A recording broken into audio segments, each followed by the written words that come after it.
All right, folks, welcome back to the grand finals of Fragnations presents Rainbow Six Siege X Community Cup Season 1 in partnership with Ubisoft. Once again, I'm your host for today, Bagusta, with my co-caster and my partner in crime, Blackjack, as we are here to talk about the grand finals of Siege X Community Cup. We've had two semi-finals matchup that had happened in yesterday and day before yesterday, and now we are here for the grand finals between Team UWU versus Team Dim. So, Jack, match number 1, match number 2 is done. Now it's a best of 5 grand finals. What are your thoughts? Oh, I am excited, Baba, to be here and to be casting this beautiful grand finals between these two teams that are, of course, going to show us what is probably a very exciting best of 5. Both of these teams have fought their hardest to get all the way here to the grand finals of this Community Cup here at Fragnation. And of course, we do hope to see even more from them today. Will it be all 5 maps or will it be just 3? Well, that entirely remains up to the teams to show us what they have practiced and what this weekend has meant to them. A reminder to all of our viewers, they are fighting for a prize pool of 50,000 INR, specifically first place getting 25, which is a fairly sizable amount. That's 50% of the entire prize pool. Not a small amount of money, that too either. But with that said, they're also fighting for bragging rights, and when they go into season 2, the idea will be that, hey, guess what? They will be the returning champions. Of course, folks, that also means that we will be having a Community Cup Season 2 here at Fragnation, once again in collaboration with Ubisoft, so keep your eyes out for that as registrations will open soon. Don't you worry. If you missed out your chance on getting into the semis and grand finals, or if you weren't able to play in this first Community Cup season, don't you worry, there's a second season on the horizon. But let's pull it back. Let's bring it back to ourselves, to tonight's matchup, folks, and that is going to be Team Dim versus Team UWU. As you can see, the mode of the game, single elimination, one shot at victory, and it is, of course, Rainbow Six Siege, so it is 5v5. That is the match style that we will be having, of course. And for those of you who are in the know, of course, Siege X has come out with Dual Front, which is a 6v6 game mode, but that is more for the casual player base and doesn't really have a competitive mode for now, and probably won't for a really long time. Let's be really honest right now. But it's a fun game mode, so if you want to try it, once again, hop on to Rainbow Six Siege X, or if you're feeling more on the community side of Rainbow Six Siege X, well, folks, you can always follow Fragnation at our socials, at Fragnation on Twitter, X, whatever you want to call it, and Instagram. As you can see, once again, prize pool breakdown in front of you on your screens: 25,000 for first place, 15,000 for second place, and 10,000 for the third place, and R6 credits rewards for 4th, 5th, and 6th. So, everybody walks away with something in the top 6. That's the philosophy with which we host our tournaments here in the South Asian region. But going back to, if you're wanting to be more involved in the community, make sure, once again, like I said, to follow us on our socials. But also, if you want to be part of the Discord, discord.gg/Fragnation. It is, of course, open, and we are looking for many more members to come. Now then, Baba Gusta, one more evening, one weekend, the grand finals. What do you think that we're going to be seeing today? Well, it is the best of 5, of course, Jack. So all 5 maps. Talking about the previous matchup itself, when we did get to see Team Dim go up against Team Stars, Team Dim went all the way up and above and beyond to overtime match point, both on map number 1 and, of course, map number 3 Deciders, which was on Clubhouse. But yeah, Dim and UWU, I really cannot wait to see what's going to happen. And I really cannot wait to see what kind of maps do we get to see here for our best of 5 grand finals. So starting things off, both Dim and UWU have made a collaborative decision to ban Nighthaven Labs and Lair right off the bat. We don't want Nighthaven Labs. We don't want Lair. We'll just go with these straight up, simple competitive map modes that we love and we always have practiced onto. So map 1 itself will be on Bank. Map number 2 will be, we'll be able to see the rest of the 5 maps on 6. Right now, we're not going to waste any time at all, folks. We are definitely jumping into the first grand finals matchup. Map number 1, Bank. As we take a look at the ban phase.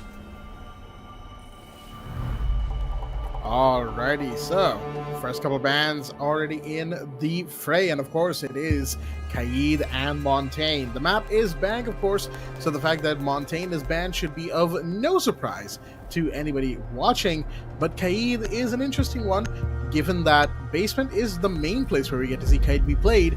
Of course, second floor is also really good for him. And the other thing that will be taken off the board with the Kaid ban is a C4. Speaking of a C4, that's 2 C4s gone because Valkyrie has been banned by Team Dim as well. On the other side, Hibana will be the attacker ban from Team UWU. That's it, folks. The bans have been set. Kaid, Valkyrie, Montaigne, and Hibana. All things considered, fantastic utility-based bans from both sides on the map that they are fighting in. And as you can see, the rosters in front of you as we go into round number 1. From the side of Team Dim, we have, and actually a little bit of trivia, I do believe Aggressive went over this yesterday potentially, but for those who might not have been here yesterday, or those who might be looking for our 2 cents on this, for anybody who speaks the language Bengali in the chat, you will know that Dim translates to egg. So the entire team Dim is essentially based around different kinds of metaphorical and literal eggs in the Bengali language. It's actually really funny for me because I do speak, that language, being from that part of the country myself, the region that is. But to introduce the roster on Team Dim, we have Murgi Dim. Okay, these names are. Let me just say this. Let me take it. I know I'm not from the north, but still. Let me just introduce it. From the side of Team Dim, we have Murgir Dim, Shandar Dim, True Damage, alright, Tuntunir Dim, and of course, Raja Dim, and of course, on the side of Team UWU, we have Pete, Jittery, Dragger, Drish, and DZ. So we're not going to waste any time at all. We'll just jump into the first round itself. As you can clearly see, Tuntunir already prepped and ready with the push that's happening all the way from the second floor side. But also, let's not forget that the site is on basement, which means that the first target for Team Dim is to neutralize the roamers first. Once they neutralize the roamers, thanks to the Jackals' information that comes from, ready. They'll be able to, focus more on taking out the roamers first and then head in towards the site. One thing to note, of course, is that the overall team comp that Team UWU has gone for is your standard time-wasting team comp, and it looks like they're going to be wasting time by taking bodies right now, as Rajardim has gone down.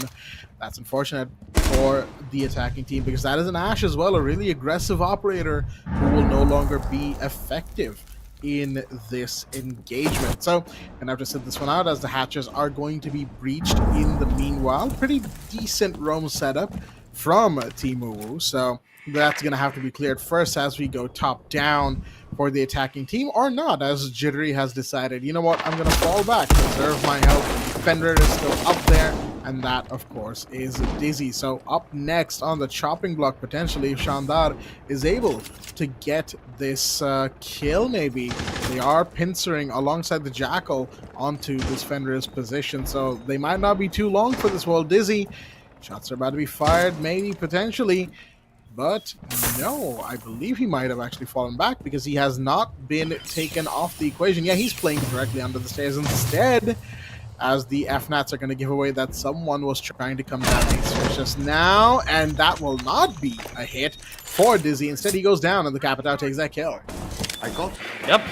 And with Shandar securing the first frag, he will now focus on to opening up important lines of sight, especially opening up the hatches thanks to a secondary hard breach. But turns out Drish comes back out of nowhere and secures in taking out the Capitao instead. I believe one of the hatches is already opened. But with now the hatch is open, losing Capitao, which was very crucial for the execute in towards A, 2 smokes, 2 fires, to proceed with a simple plan that would happen in towards A. Now, with Capitao off the board, this will be even much more difficult. Once again, great headshot from the almost third. Well, it's a simple kill.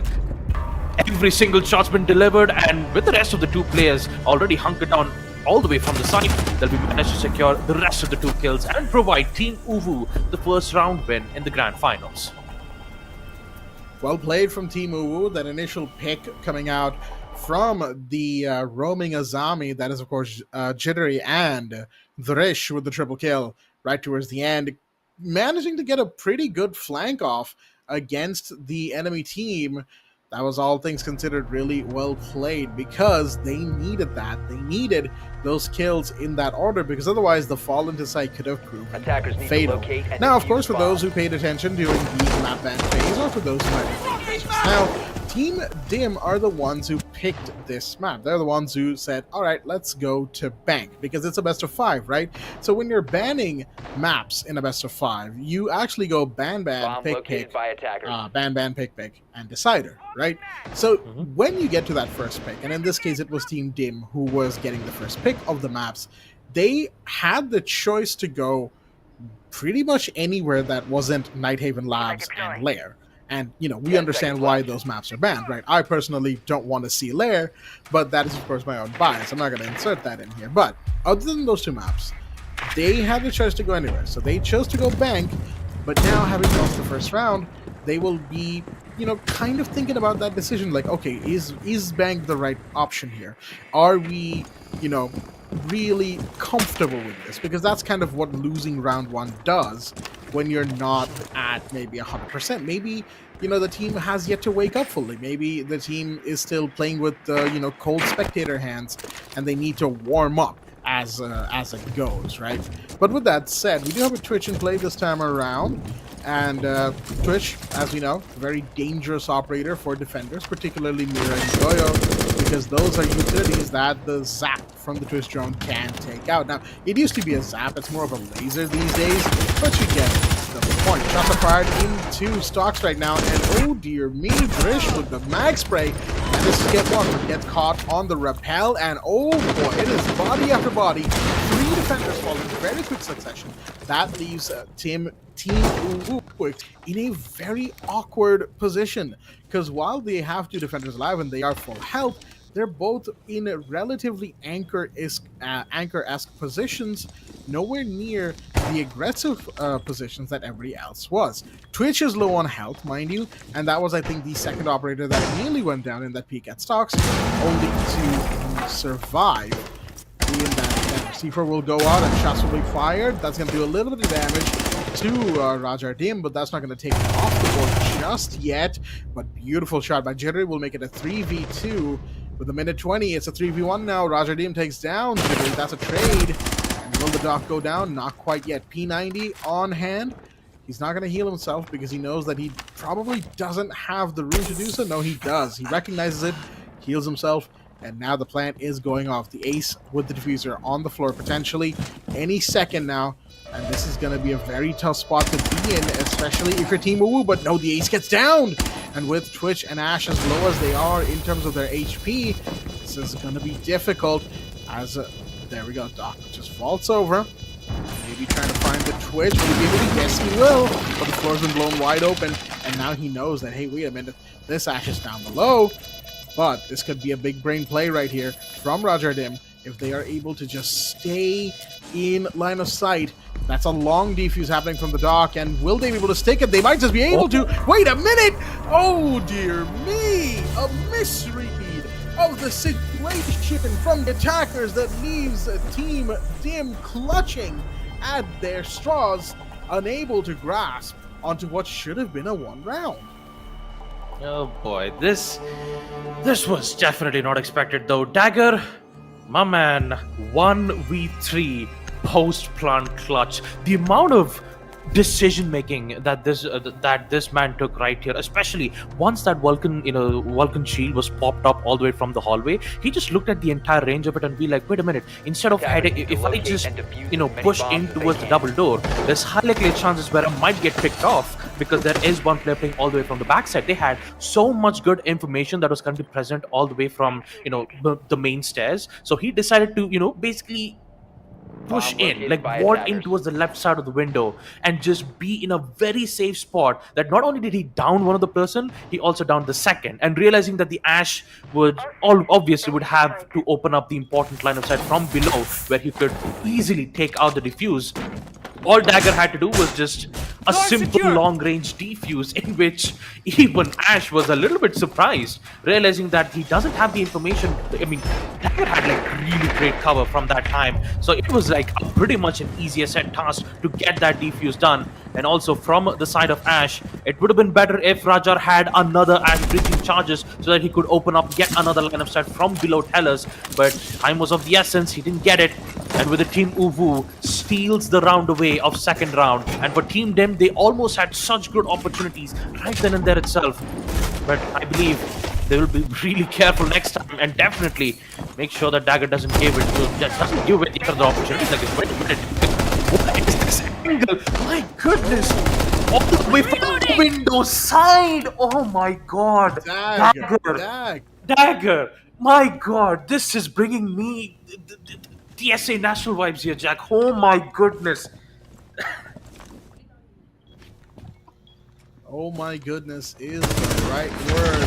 Beautifully done. Presence of mind right there from Dagger to say, hey, wait a minute, someone's repelling, right? He probably had the call out from any roamers that might have been above, or might have just heard the rappel going off. Whatever the case, he saw, he took that chance. He was like, all right, let me break open this floor. This is where the window is, right? And it took him a second, mind you. We did see like a few shots go all over the place because he didn't have proper line of sight. He didn't have the shot, but he knew that once he had committed, he could not stop. Because guess what?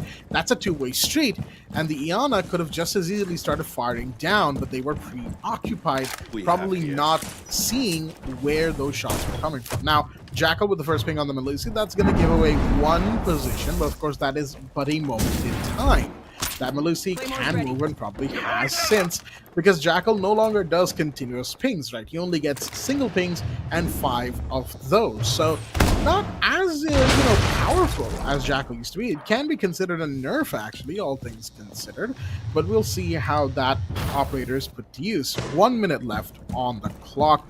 Not a whole lot happened after that initial flurry of bullets and hailstorm in the beginning of the round with the first kill going off, but right now looks like it's either going to be a push into open area directly through the entry hallway, or this is just being set up at an angle.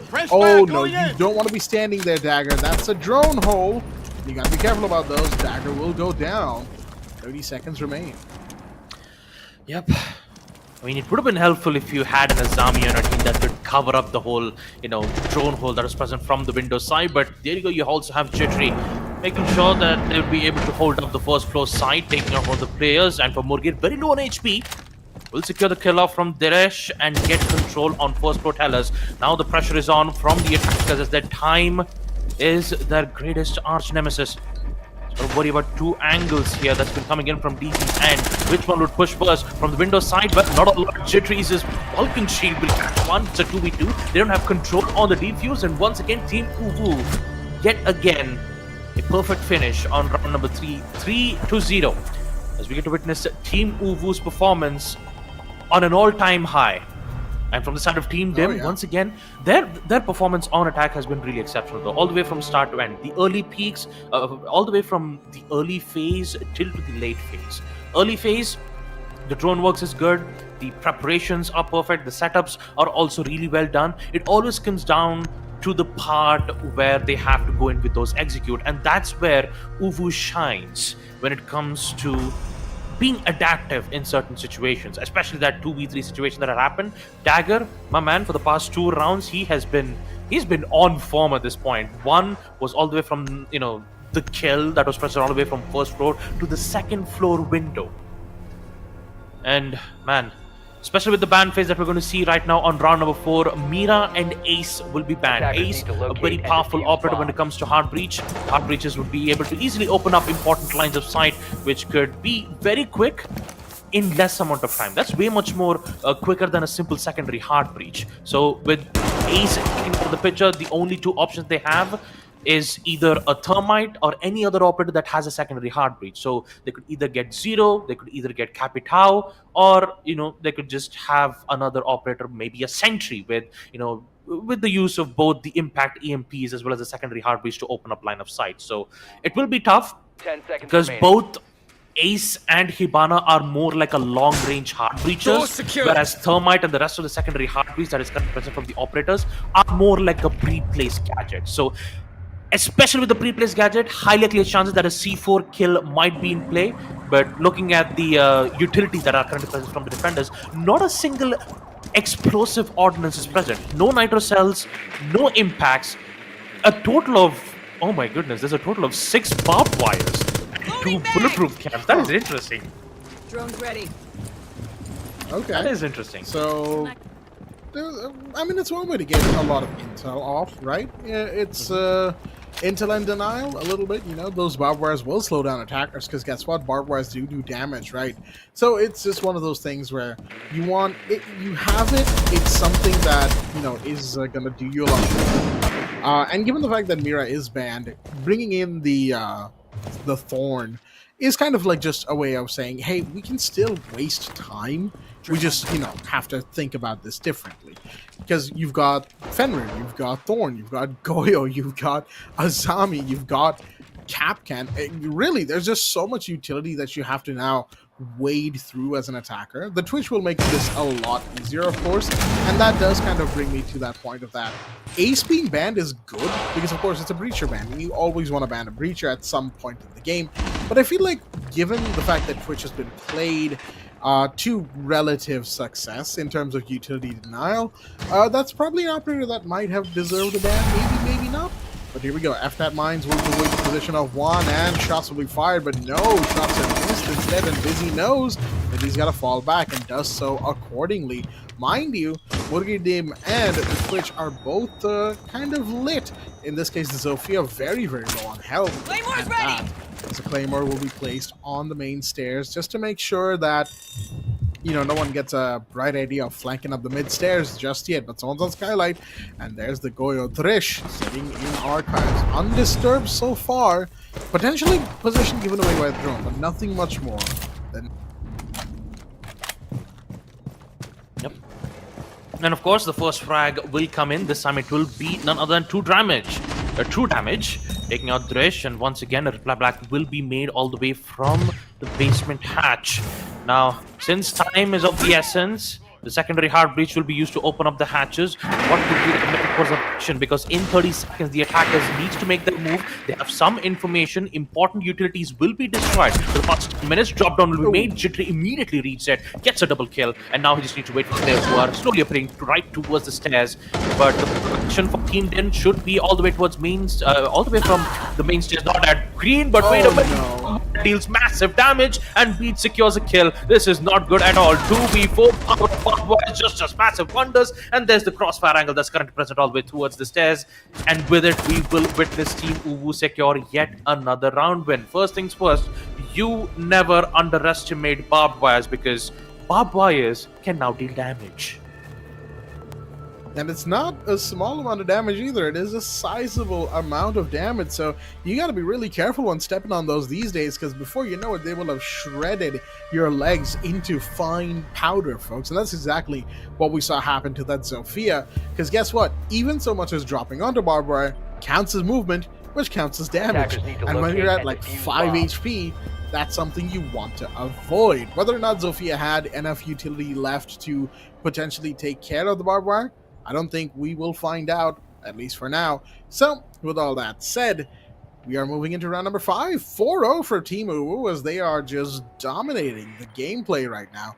Zero mercy given to their opponents. And Team Dim find themselves in just a continuous spot of bother. Because guess what? There's not much they can realistically do right about now. And, other than, just try to win a round. Just take it one round at a time, right? All things considered, we've been here before. We've been in situations where it's looked completely one-sided, only for it to be turned, twisted, and contorted into a game of epic proportions. And it could always happen. This is Rainbow Six, as we kind of harp on this point a lot here on the B&B show, right? But it is Rainbow Six Siege, well, Rainbow Six Siege X now, but it's always a game where things can turn at the drop of a hat. I think Baba will agree with me on this when I say that you can never get a game done until it truly is done and you're at the MVP win screen. Yep. I totally agree on that, Jack. Unless just because Team UWU have secured 6 defensive rounds back to back and securing match point doesn't mean that the match is over yet.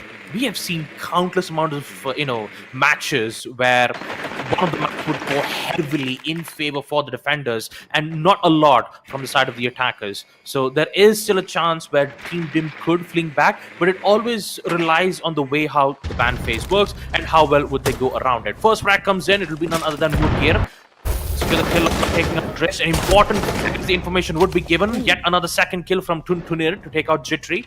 A headshot of that too with a 4.16 marksman rifle. And wait a minute, Meat is just waiting for the right moment to get the final kill, but immediate response will be made from Rajar, forcing on a 5v1. All the Doc, P90 in hand, a 1v5 ace clutch situation. But no, his information has been revealed, but somehow he is still undeterred. He is still active. Well, not for long. Murgir will make sure to shut down Dagger and provide a round win for the side of Team Dim to secure their first round of attack. Well, that is certainly quite the round indeed. Team Dim, what a way to show up in this encounter, as they have come. They're just taking that with near flawless round, I think. Yeah, because it was a 4v1 at the end. It would have been a flawless had they had all 5 members active, but not quite to be. But folks, that is still a great round to have against Team UWU, who have so far been an extremely dominating force in this matchup. Mind you, they are still 4-1 up, even though it's not 4-0. They still hold a sizable advantage in this game so far, and it's only map 1. Who knows what we have in store for us going into map 2, maybe map 3, 4, and who knows, even 5. But for now, Team Dim have to kind of reconsolidate, pull themselves up by their collars and say, all right, we need more rounds. We need to equalize. We need to go round for round, beat for beat, body for body, and then hopefully we can pull a win off. Something, a big upset here would be huge for them. Whether or not that happens, of course, is entirely on their shoulders. Now, for those wondering, of course, it is a technical pause because we are seeing a disconnect from the side of Team UWU, but, you know, nothing too crazy. This stuff happens all the time, so don't you worry, folks. The player, I think it's Dizzy, who got disconnected, will be back very, very shortly, of course. But yeah, that gives us time to absorb and see what we've seen so far. And I think all things considered, you know, the Doc in the last round, seeing that it was a 1vx clutch situation with the diffuser being planted, was like, oh, not this again, right? Because we already saw that happen once in round number 2. It was a 1v3 against a Doc who not only clutched it, but clutched it with a defuse, or a disabling of the diffuser completely, right? So, you know, bro was probably thinking, oh my, really, guys, again? I can't do this twice. And as they say, lightning doesn't strike twice, indeed. But yeah, round 4 and round 3, all the rounds so far, they have been amazing showcases of Team UWU's, you know, pretty much tactical versatility. But Team Dim, with that 5th round dominating display, so to speak, they certainly have a lot to show. At least I would certainly hope so. Yep. Of course. And, you know, talking about the entire match itself, and of course for the viewers who are watching the stream right now, if you are interested in registering for Season 2 of Fragnation Siege X Community Cup, just don't forget the registrations will be active hopefully on tomorrow itself. All you gotta do is just make sure to, you know, head into the Discord socials, discord.gg/Fragnation for more exclusive content, giveaways, and future tournaments. And talking about future tournaments, we will obviously be having Season 2, Season 3, and Season 4 of CGX Community Cup. And most importantly, there's a lot of events that are happening right here at the Fragnation booth. We have Steal the Show. All you gotta do is submit best clips. Winner will receive a total of 1,200 R6 credits. We also have Dual Siege Showdown, a 2v2 face-off in Team Deathmatch. Winners of that matchup will receive a total of 1,800 Rainbow Six credits. And of course, my all-time favorite, the R6 meme competition. All you gotta do is submit R6X related memes. Winner of that meme competition will receive 600 R6 credits. So if you are watching the stream right now, go ahead, Make sure to join in on our Discord channel Fragnation. Make sure to follow our socials on Twitter and Instagram, and of course don't forget to like, comment and subscribe to our YouTube channel, and of course make sure to ring the bell notifications as well to get even much more future updates for Rainbow Six Siege, because the new era of Siege has begun. And of course, it's going to be a lot more amazing tournaments that will happen right here in South Asia. So make sure to check out the stores, and of course, make sure to check out the Discord. But for now, coming back right here to the Season 1 Grand Finale between Team Dim versus Team UWU. Once again, we're just waiting for the team on the side of Team UWU to join in. Once that happens, we'll be able to continue round number 6. And talking about the first half itself, it was 4-1 with Team UWU having a massive round lead on defense, winning 4 defense back-to-back. And I believe we still have a ready confirmation coming in from both the sides, and it might happen in a 4v5 round, I'm guessing. But could be not, but only time will tell, folks. But a little bit of time will be given, hopefully making sure DZ would join in, but no. Yeah, it looks like we just got the information from our broadcaster, folks, that this match will resume in a 4v5, which means that since DZ will take some time to join in, this match will resume in a 4v5. It's going to be a tough one for Team UWU. And from the side of Team Dim, I believe they already have the advantage at the prep phase itself. Yeah, given that it's a 4v5, it's going to be difficult for Team UWU going forward. But, of course, this is still a team that's got players like Jittery, like Beat, like Dagger, and Drish. So they're not lacking for manpower or firepower. Of course, having Dizzy would make this even better for them. But they will simply have to roll with the punches. Sometimes these things tend to happen. I do appreciate the fact that we are able to continue forward without, going into like a rehost or something. And, while rehosts are necessary. 5 seconds remaining.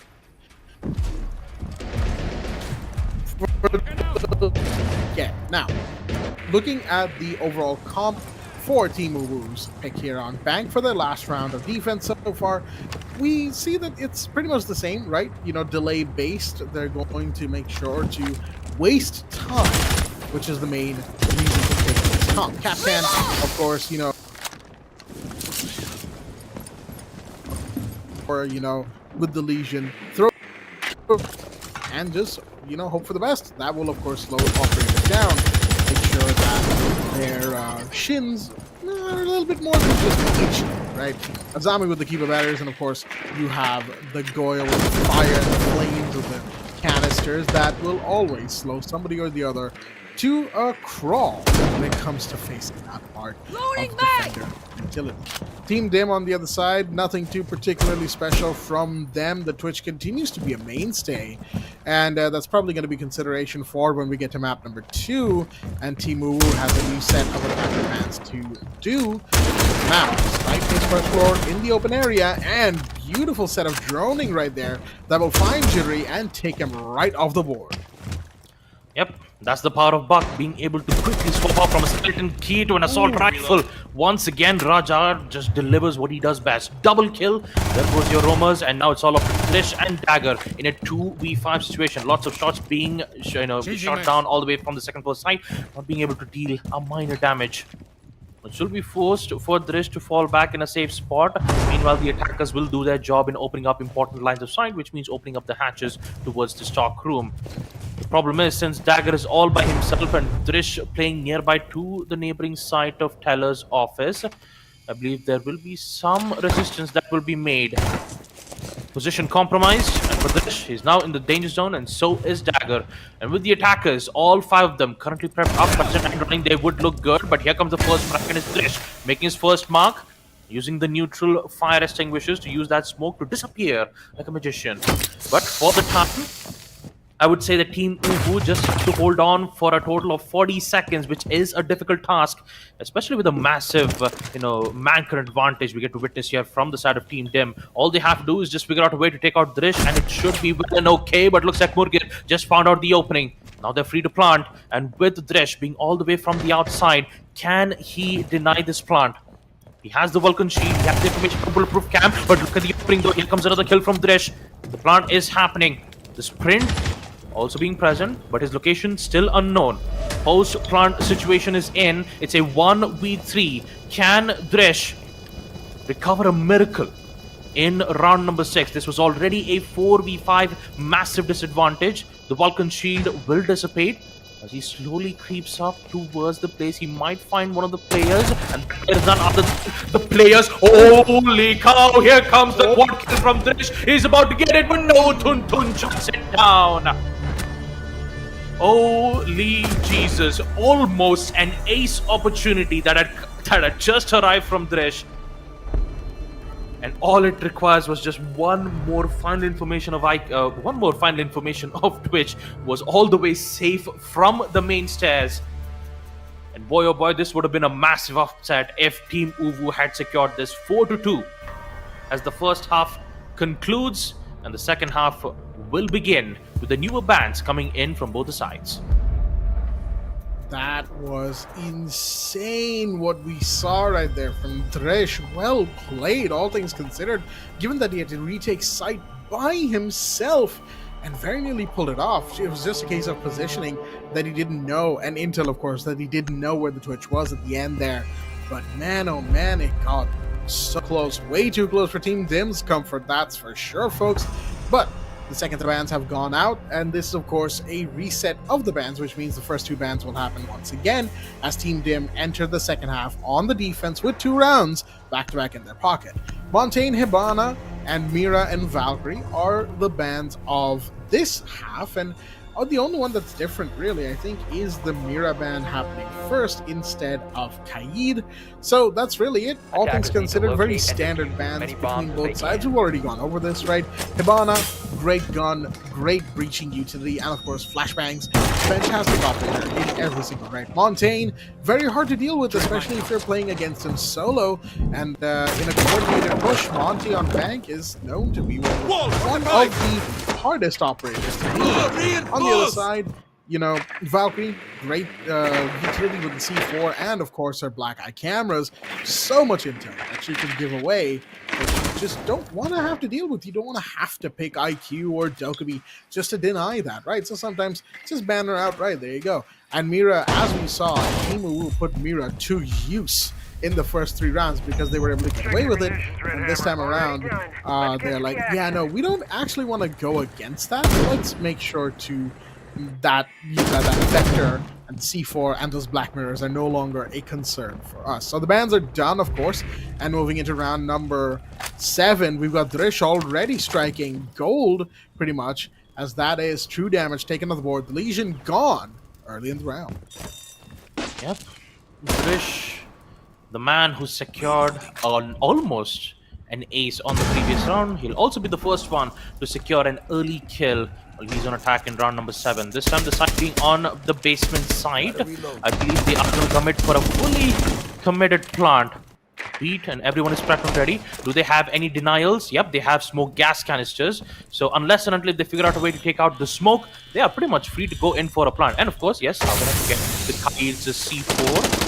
So once C4 has been removed out, they will be free to plant. And you can clearly see that the attackers are prepped and ready to go in with those plants, knowing that true damage has been taken out. No more Romos are present. So it's all about denials.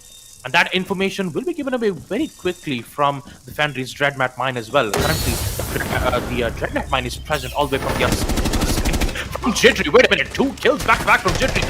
Committing forward, runs away because he worries that there is a C4 that's present from the other side. But a commit from the C4 will be done nonetheless. C4 is still declined, and the kill will be made from Dagger, immediately making a 1v4. Look at the protection, look at the teamwork, look at that coordination, and with the Team UWU once again back on track with Murgir being left on a 1v4.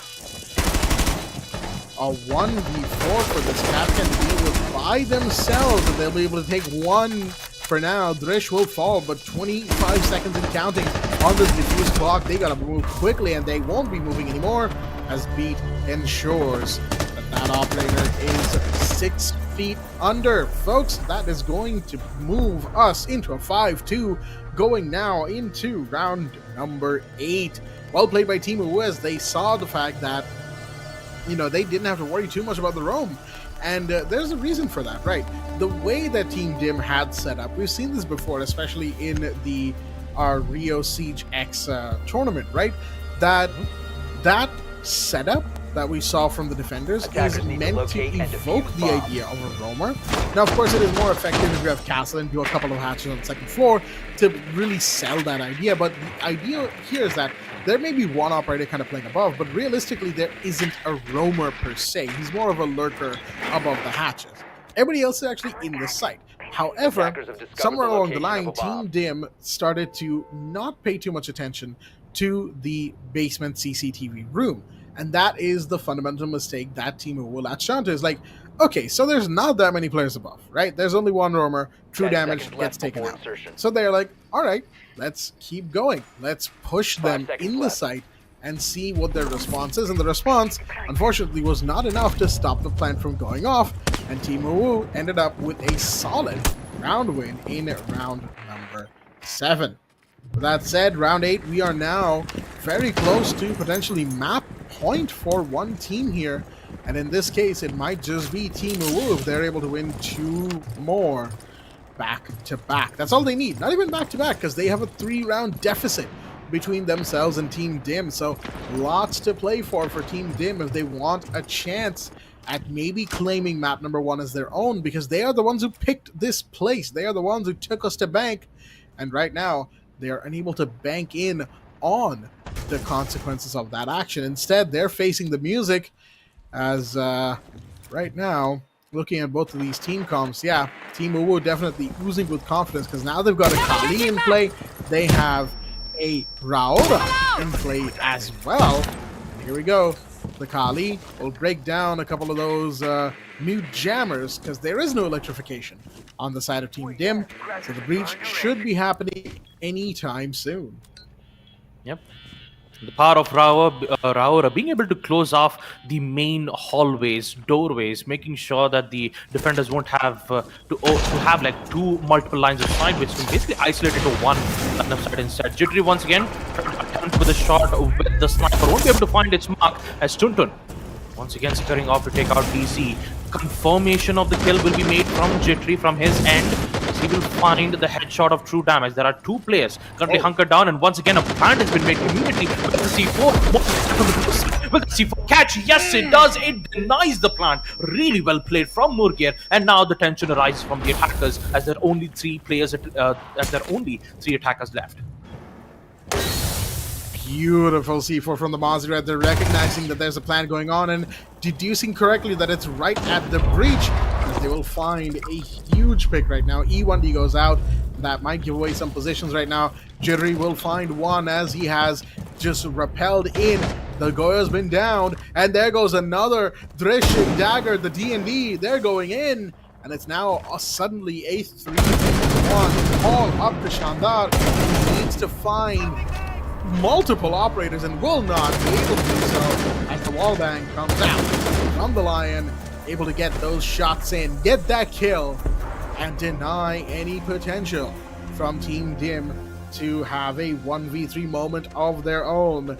Now that they are, of course, 6-2 up, that is map point, or the first map point in this entire matchup, folks. And that means, of course, Team UWU 1 round away from securing map 1, moving to their own map pick, which is Border for map 2. But whether or not what happens there, we'll see later. Right now, we've still got some more back to play. Match point is in for Team UWU, and all they need is just 1 single round to secure map number 1 of the grand finals. Map order will also be an interesting one to look at from the side of Team Dim as well. Especially when they went up against Team Stars. Dim really did give a really great performance while they were on defense. I really loved the way how Team UWU just adapted instantly, realizing that the C4 was tossed from below Tellers to cancel out the plant. And once again, when it was just a 3v4 situation, you can clearly see that both Jittery, Dagger, and I believe it was also Dresh, was already in the side. They started to take control and started neutralizing the rest of the players who were posing a threat towards the side. It was really quick. The adaptation was just on point from Team UWU, and from Team Dim, they definitely did not see it coming. But hopefully on this round we might see some massive changes, but how would they deal with this is the biggest question. Dagger is already from the A side. I believe he might have a a very early surprise, unless and until if he has some information on some utilities that is currently present from the stairs itself. All right, an almost peak was made from 2 damage, and he realizes, you know what? I don't think it's worth it. Might as well just play it for time. Special charge. That's exactly what they're going to be doing, playing for time. We have the Thermite Breach coming in. There we go. Pretty standard setup, all things considered. We've seen this before a million times. Legion Mine does go out. It will be spotted, and here comes the Dokubi's Logic Bomb. That's going to be a global ability, giving away the intel of where these defenders could be clustered up. Shots are fired as the Ash is providing cover for what could be a plant by Beat. The question is anybody above? Doesn't seem like it. The plant is happening, and he's sticking it. Is the C4 going to come out at all? Doesn't seem like it. They don't toss it, and instead the plant has happened. The C4 does find Beat at the end there, but you can't really do too much in that moment because guess what? The diffuser is now on the ground, and you have to play counter diffuse, essentially side retake against a very on-form Team UWU. Shots are fired. Legion is on the floor, but there goes another. Jittery falls as well. Looks like it might actually be possible as they're now in a 2v4, make that a 3v2, 2v2, as multiple attackers continue to fall back to back, but it's all now down to Dizzy. Where is this Dokubi? This last one standing is gonna actually just drop the hatch, and guess what? That 1v2 is actually going to work out for the Dokubi. Brilliantly played in that final moment from, I believe that was Dizzy. Yes, indeed. It was a bit of a panic for the attackers, but Team UWU managed to clutch it out.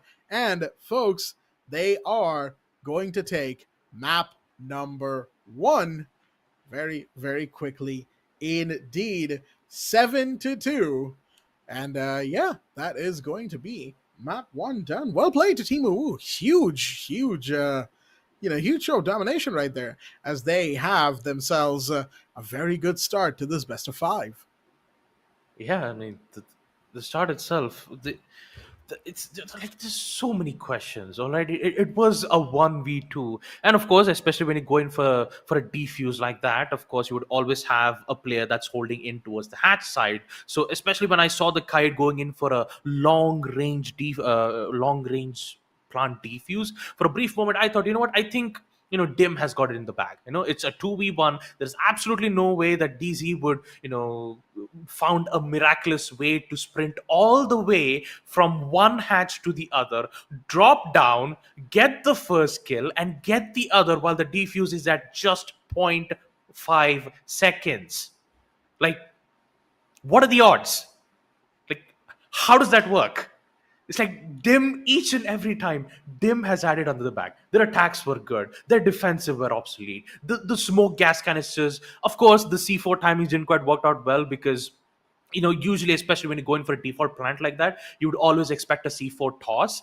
And usually, the default planter would usually run away going for a fake default plant first in order for the C4 to toss out and then going for a plant again. But no, Beat was like, pros never fake. I'll just stick to it as long as I can for 7 seconds and force for post plant. That's what happened. And the amount of denials that was present, there was 3 smoke gas canisters. If you don't want to use the C4, it would have been better to at least toss a warning shot, a warning utility of a smoke gas canisters to ensure that the defenders would have at least some breathing room, because the more breathing rooms the defenders have, the more confident that they get in defending the hold. And the thing about UWU is that they kept pressuring it.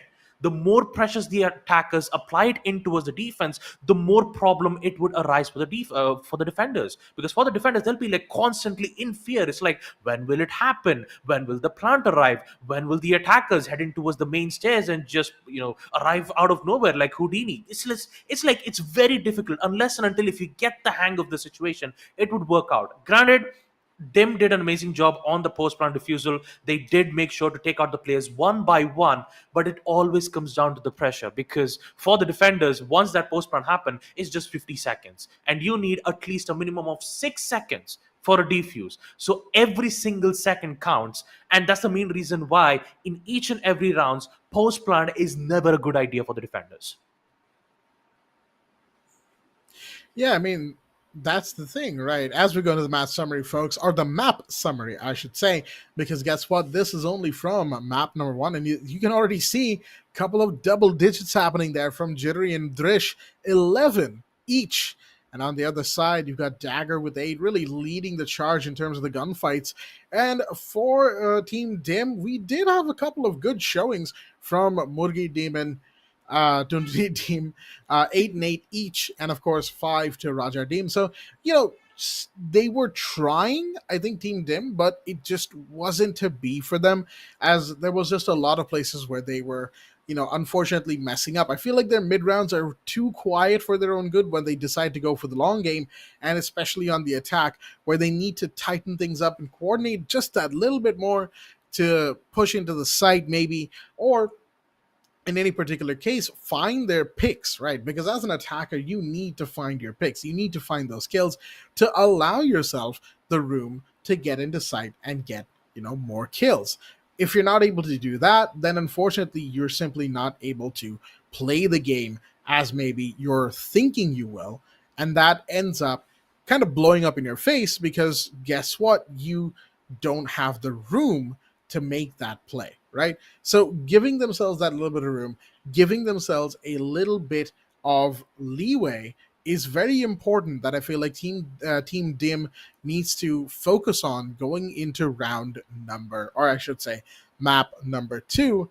And again, it is going to be Border, a map that is known for close quarters combat a lot more so than a map like Bank. So they will definitely need to tighten up if they want to win these gunfights, especially choosing them according to their positions, as it were. But with that said, folks, we here at Fragnation, of course, we will be taking a very short break, and we will be back very soon with map number 2, Border. Until then, stay tuned and don't go anywhere.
All right, folks, welcome back to the grand finals of Fragnations presents Rainbow Six Siege Community Cup Season 1 in partnership with Ubisoft. We are back with the second match between Team UWU versus Team Dem. Team Dem had a lot of massive problems in the first map itself, and hopefully on map number 2 border, we might have some really great response coming in from Dem's end.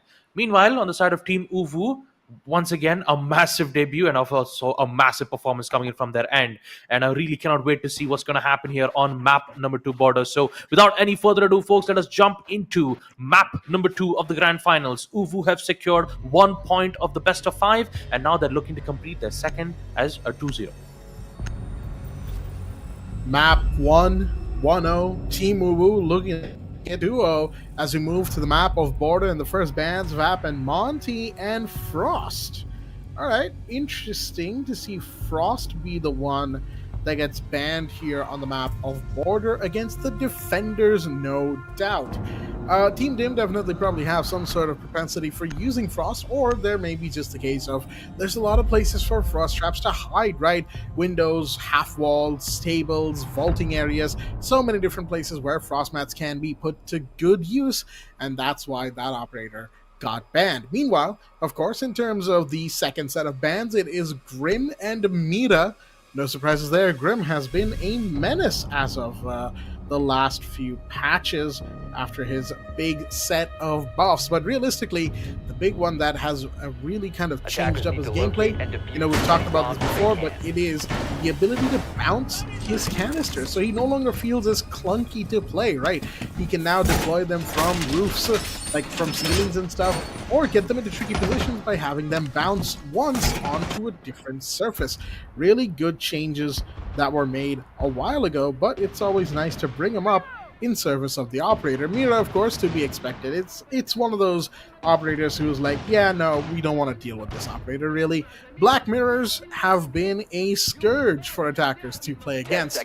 That's why they've been banned. But with that said, of course, let's move into round number 1 as we go straight to the action phase in a few seconds here. And let me quickly go over the roster that is the defending operators roster that are in play. And it's a fair mix of delaying and, aggression, right? Because the Thorn can play aggressive. The Doc, of course, we all know what a Doc can do, right? Self-heal P90, as it were.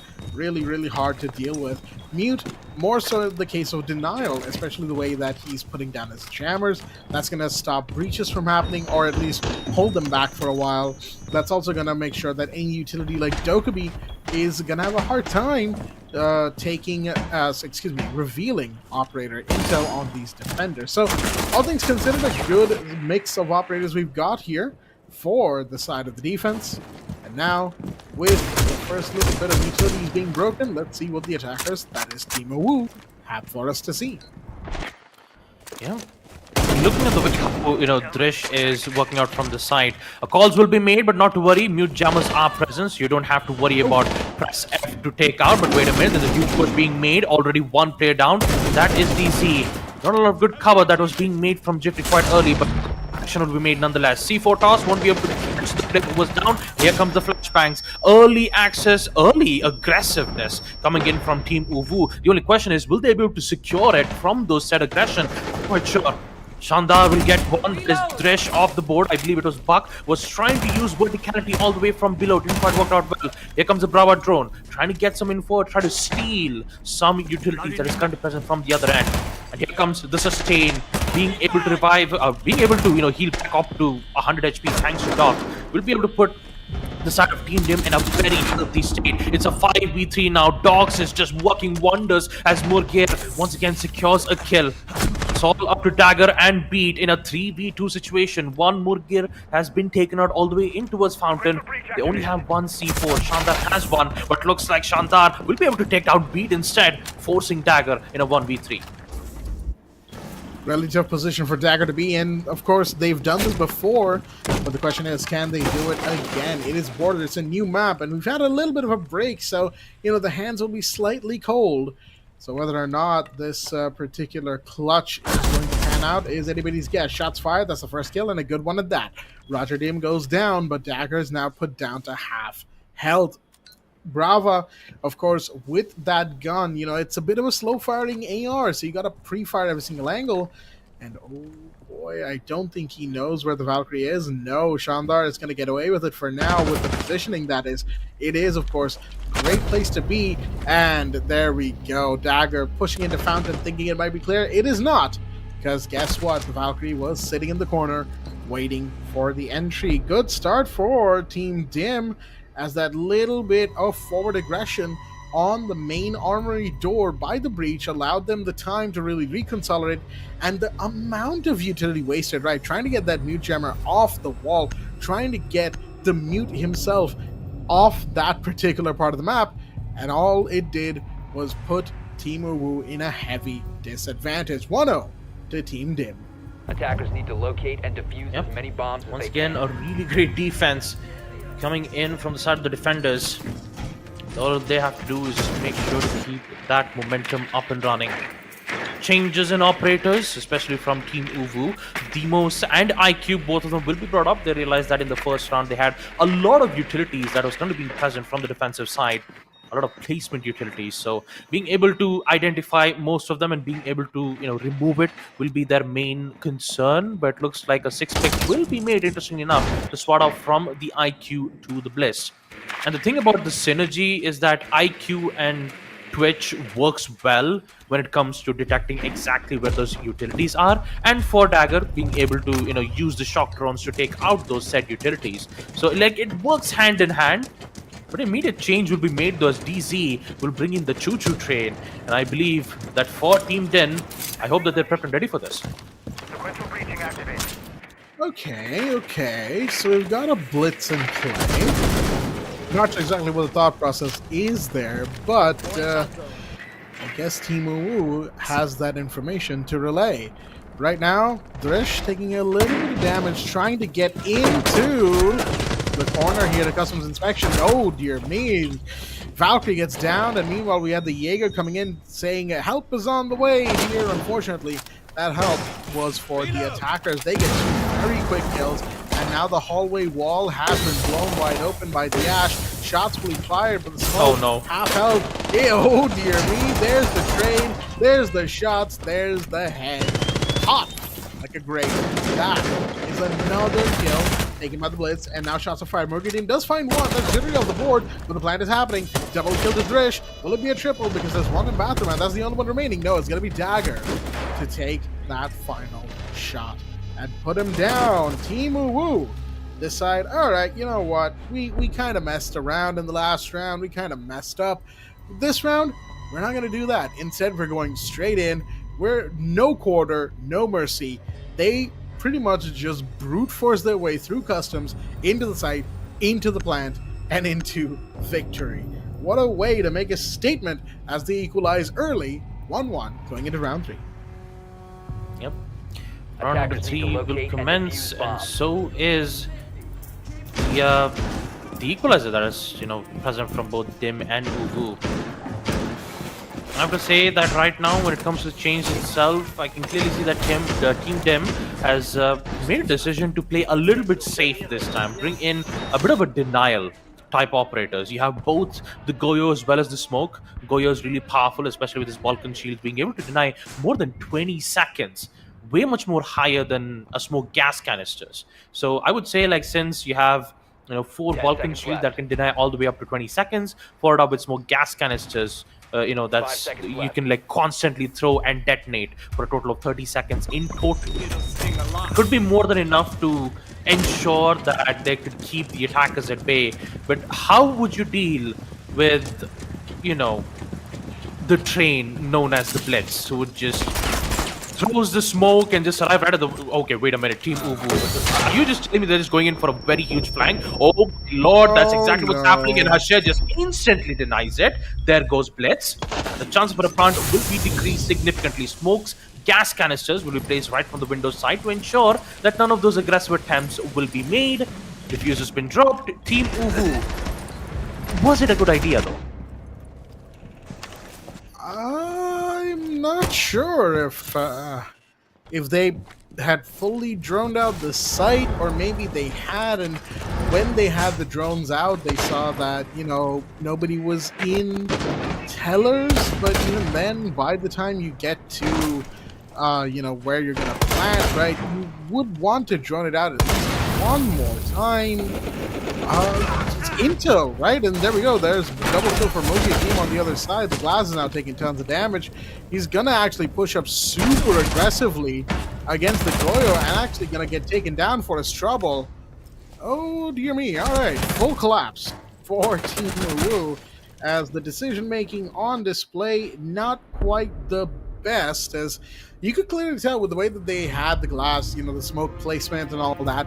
It was with intent. They wanted to go in, they wanted to plant, they wanted to be done with that round, and they were not able to pull it off. So whether it's just a case of a strat failing because of the fact that they got shot, or whether it was because of an oversight, of course, it remains to, well, not remains, but it is up to speculation, up to interpretation.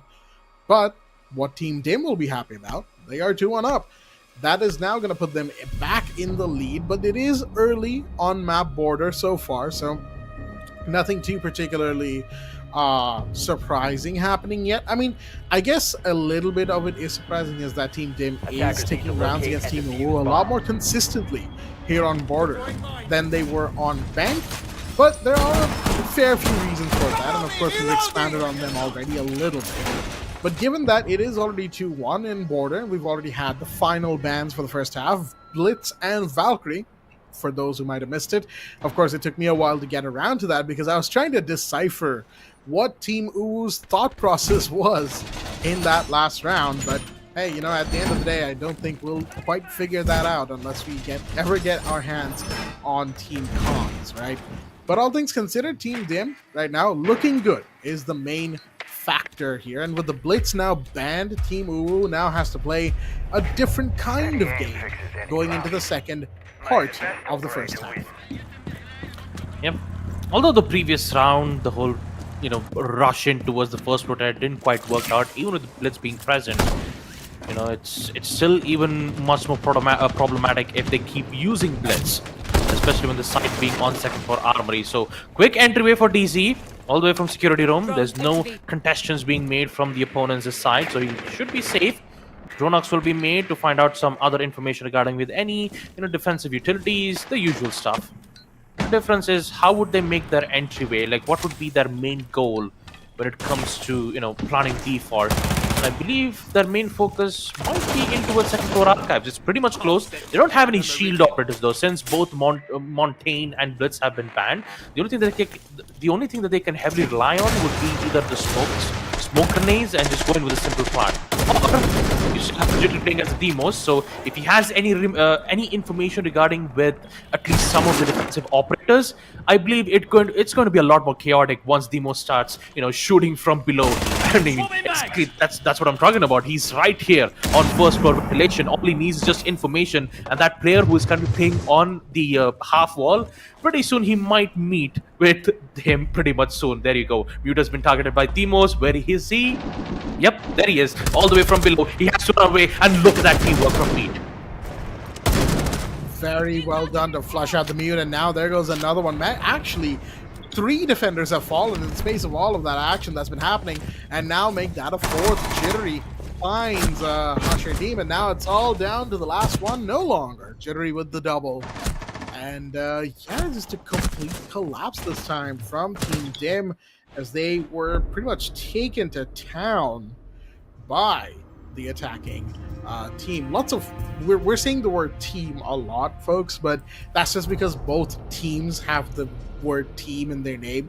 But we'll try to reduce the uses of the word team, as I keep saying the word team. There is no I in team. I know, but there is a team in team. As it stands but right there's now, a of me course, in 2-2. Yes, yeah. I mean, if you Defenders, gotta, protect your bombs from being rearrange defused the by words a attackers. little bit, Yes. but I get what you're trying to say. Round number 5 in play, and Team Dim definitely might not be feeling too particularly good about how the last round went, which was not very well, so to speak. And looking at Team UWU's comp right now, I do understand why. because they've got a very, like, aggressive roam, Attackers have not located a even bomb. roam, but like operator hunting style of operators right there. Of course, the Lion's going to get switched out probably here, along with the Ace getting switched out as 10 well, so seconds that's left before understandable. insertion. But even then, you've got Deimos and Dokkaebi, and Brava can have the defender cams, right? So that's something to watch out for, because if the Brava takes over defender cams or defender activities like Jaeger's ADSs or the Echo Drone or whatever have you, and then Dokkaebi manages to get her passive going and take over defender cams, well, guess what? That makes it even harder for you to hide. Now, given that we just saw Deimos' HUD in a little bit of a flash going through all of the attackers right now, and if we could get our sights on that again, that'd be great. But that also means that the droning has been excellent from the attacking team, because there you go, 4 defenders have been spotted. The Doc will go down, and that's a huge one. But wait a minute, Dizzy, where are you going? Okay. He got the first kill, and he was like, all right, I'm going straight in. I don't care. Unfortunately, he gets taken down for his trouble, and that is going to deny the second logic bomb as they had to use the first one. Jittery does get one in return. There goes another Jittery with the double kill. Huge stuff happening right about now as he holds down metal stairs. There falls Beat. And it's all kind of falling apart, because guess what? Another kill for the Jaeger. It's suddenly a 2v2. Oh dear, Jittery goes down. And it's now a 1v2 with Dagger stuck inside of Archives. Yeah. And I believe Jittery had a massive disconnect. Yeah, there you go. Jittery just had a massive disconnect, especially once he secured that double kill. Right now, there's nothing that can be done at the moment. It's a 1v2 situation for Dagger. No C4s from the defenders, which means that Dagger is free to plant. The problem is that the diffuser has been dropped all the way from outside window, so he needs to recover that first. But I believe he might have some information. One yellow pings will be made. He knows that one is bringing him to the stairs. He finds one, the other. Oh! Dagger, you magnificent beast! How did you clutch this 1v2? 1 and 2. What? right. I don't know, like, what is happening at this point? It's like every time when I see Dagger in a 1vx situation, he somehow ends up securing his clutch. The one was from the bank, the second from border. It's just... I don't even know what to say. But I do have to say, though, from the attacker's side, you have the Ash with the cap, the Kebby with the cap, and also Brava with the cap as well, holding the cap together. You could say that it is a capital investment. Well, Baba, unfortunately, I'm going to have to ask you to stop the cap, as it were. But, Dagger, just going back to that player, good golly, jeez, what is this particular player? I wonder what Team UWU has been feeding him, because he's come out swinging today, the 1v3 with the Doc, especially that was a diffuser disable 1v3, right? So that was huge already. And he's gotten multi-kills in different rounds over the course of this matchup so far. And now here in Border to pull off a 1v2 with that level of confidence. Yeah, no, he is feeling it today. And, we are feeling it as well, because guess what? That kind of play makes us a very happy commentators. And, of course, makes those of you at home very happy viewers. As the wise words of a sponge once said, are you feeling it, Baba Gusta? Because I sure am.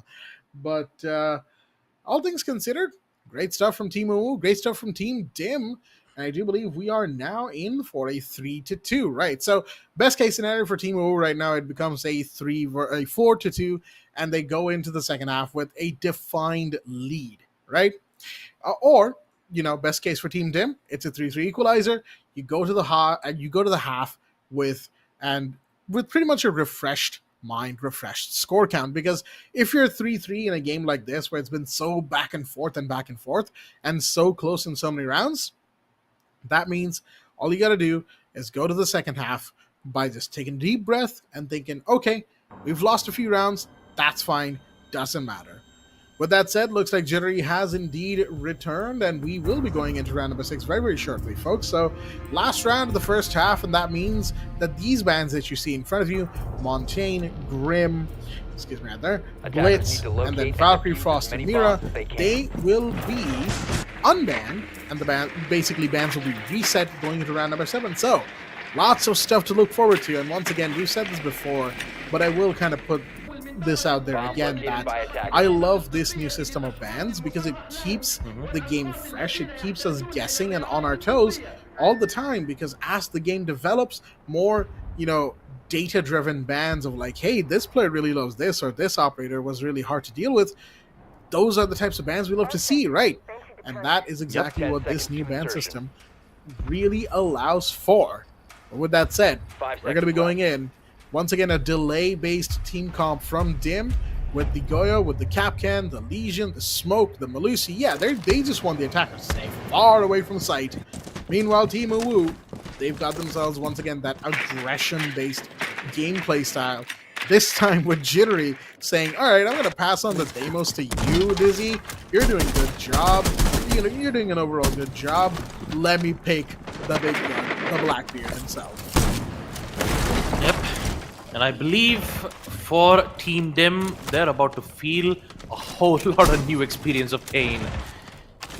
And yeah, man, like now Dim is just like wondering, you know what? Instead of a blitz ban, I think it would have been better if he just had a Demos ban instead, because the entire second floor of border is just so soft-walled floor in which the attackers can just keep getting instant information and just keep killing you from below. So they need to have like a very protective layer in a way where they can be safe. The only place is towards Morgir. Oh man, what was that response shot? A headshot to take out one. Dresh and Raja does the same as well. What is going on? This round itself is so spicy. Wait. Baba. I don't know if you noticed, but there's somebody in Armory who's been sitting there this entire time. And I think that was the Goyo who just took that kill. There's a down. There's another one. Sorry, I kind of had to butt in right there. Because I've been looking at that for so long. Yeah, there was someone in Armory that whole time. The Legion was going ham up there. There was someone else in Armory, just by sandwich window, just chilling. Yeah, I'm just bamboozled at this point, Jack. First, it was a 1v2 from Dagger, alright? The second, I see a Legion he gets shot from the body and he responds back with a flick and a half. It's like a baseball shot for a home run. It's like a sixer out of nowhere in just 200 meters. That flick was like, what was that? Like the response from Murker was like really good, man. I don't even know what to say at this point, but yeah, second half, it's 3-3. Team Dim have actually managed to survive a 3-3 scoreline. And now it's time for Team Dim to see whether they want to bring in the Demos or not. Well, they certainly can if they want to, because Deimos has survived the ban phase, right? Once again, it is a slightly different set of bans. Most of them are pretty standard, Kaiden, Mira, on border, makes sense. But Blackbeard, we just saw how dangerous Blackbeard can be, or at least the potential of the Blackbeard. We've seen how dangerous Blackbeard can be. If you've played Rainbow Six Siege X at all in these last few weeks, folks, you know how dangerous Blackbeard can be. But... wait a minute, Jittery? Did my eyes deceive me? Did he put 3 traps on that archway between control room and waiting room? Yeah. Okay. 10 seconds to insertion. Just for good measure. 4? I mean, I just slowly saw it in a top-down view where Jittery was just still placing his ADDs. Minimum it's best to have 2, because 2 confirms a 100 HP kill, but if you want to go overboard and just go with all 4, I mean... Yeah, or at least if it's like a 3 armor, like a Montaigne, that'll take him down to 15 HP, I think. Run out right now. Busy. Well, so yeah, looks like Team UWU, and I was gonna say this, like my next point of observation is that they've been playing really fast and loose, right?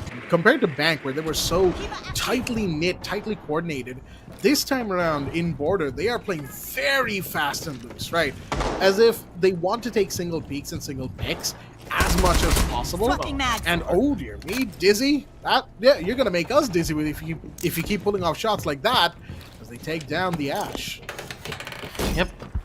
And let's not forget, there's the fire extinguisher that is still present from their end. What is happening?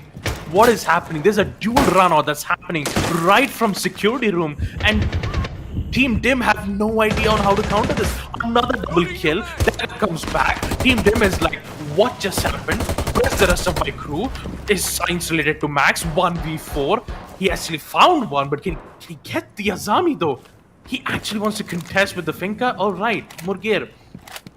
He's gotta take a breather for a little bit though, because this is too much to handle at this point.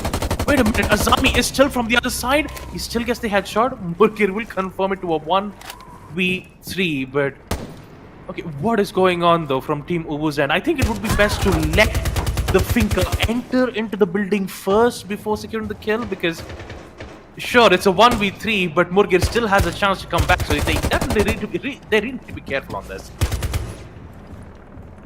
I mean, realistically, this is just a show of confidence right now from Team UWU, right? That they're peaking like this.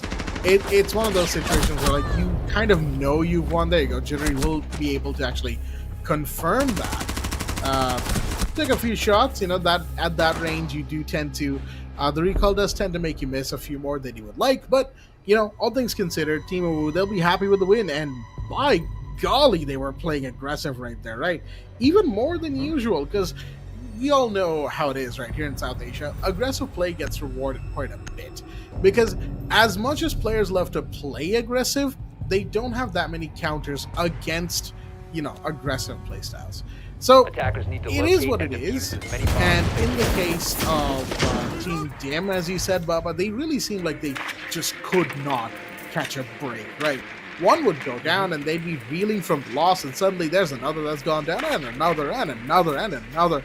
And suddenly, yeah, the Finka's left in a 1v4. What do you really do in that situation? Turns out, not a whole lot. Now, Team UWU are 4-3 up. They've taken a lead in the game, and this is a good lead for them to have here as well. However, However, they need to, you know, just kind of think that, all right, that was very aggressive play from them. Probably they won't play the same way in this round. They'll probably slow it down, try to throw us off our momentum, because right now Team Dim is probably expecting for them to play super aggressive again, right? They've got the Fenka, they've got a fuse this time around as well, which, yeah, for first floor, it does make sense. You want to have that fuse. But they're probably thinking, okay, they're going to jump out. They're going to be super aggressive. And actually, they might just be, because Dizzy, again, huge run out from control room door. There might be somebody running out from the waiting room door as well. So we can see they're just taking these positions outside the building, droning and holding these tight angles that only attackers can in their positions. And that's going to allow them to maybe catch a couple stragglers should they think, you know, get a little bit too big for their boots, so to speak. Yeah. And here's the major drawback in this though, Jack. Since Team Dem has no idea on players' whereabouts, Dresh, just let me finish. Let me finish my conversation a little bit, Dresh. Come on, man. You can't you can't just get a headshot out of nowhere while I'm talking in the middle of a conversation. But here comes another kill from Dagger though, all the way from below. Raja would be like, wait a minute, where did that shot happen? Clinton on the other side, he comes back. Beat goes out. A simple, you know, one-on-one fight. And once again, Team Dem would be like, what is this setup? How can we, you know, deal with this setup where there's a deployable shield in main stairs, but Tuntun actually finds an opening. This is looking good from Team Dim's side. 2 kills, taking out both Beat and Jittery. Both of them down for the count.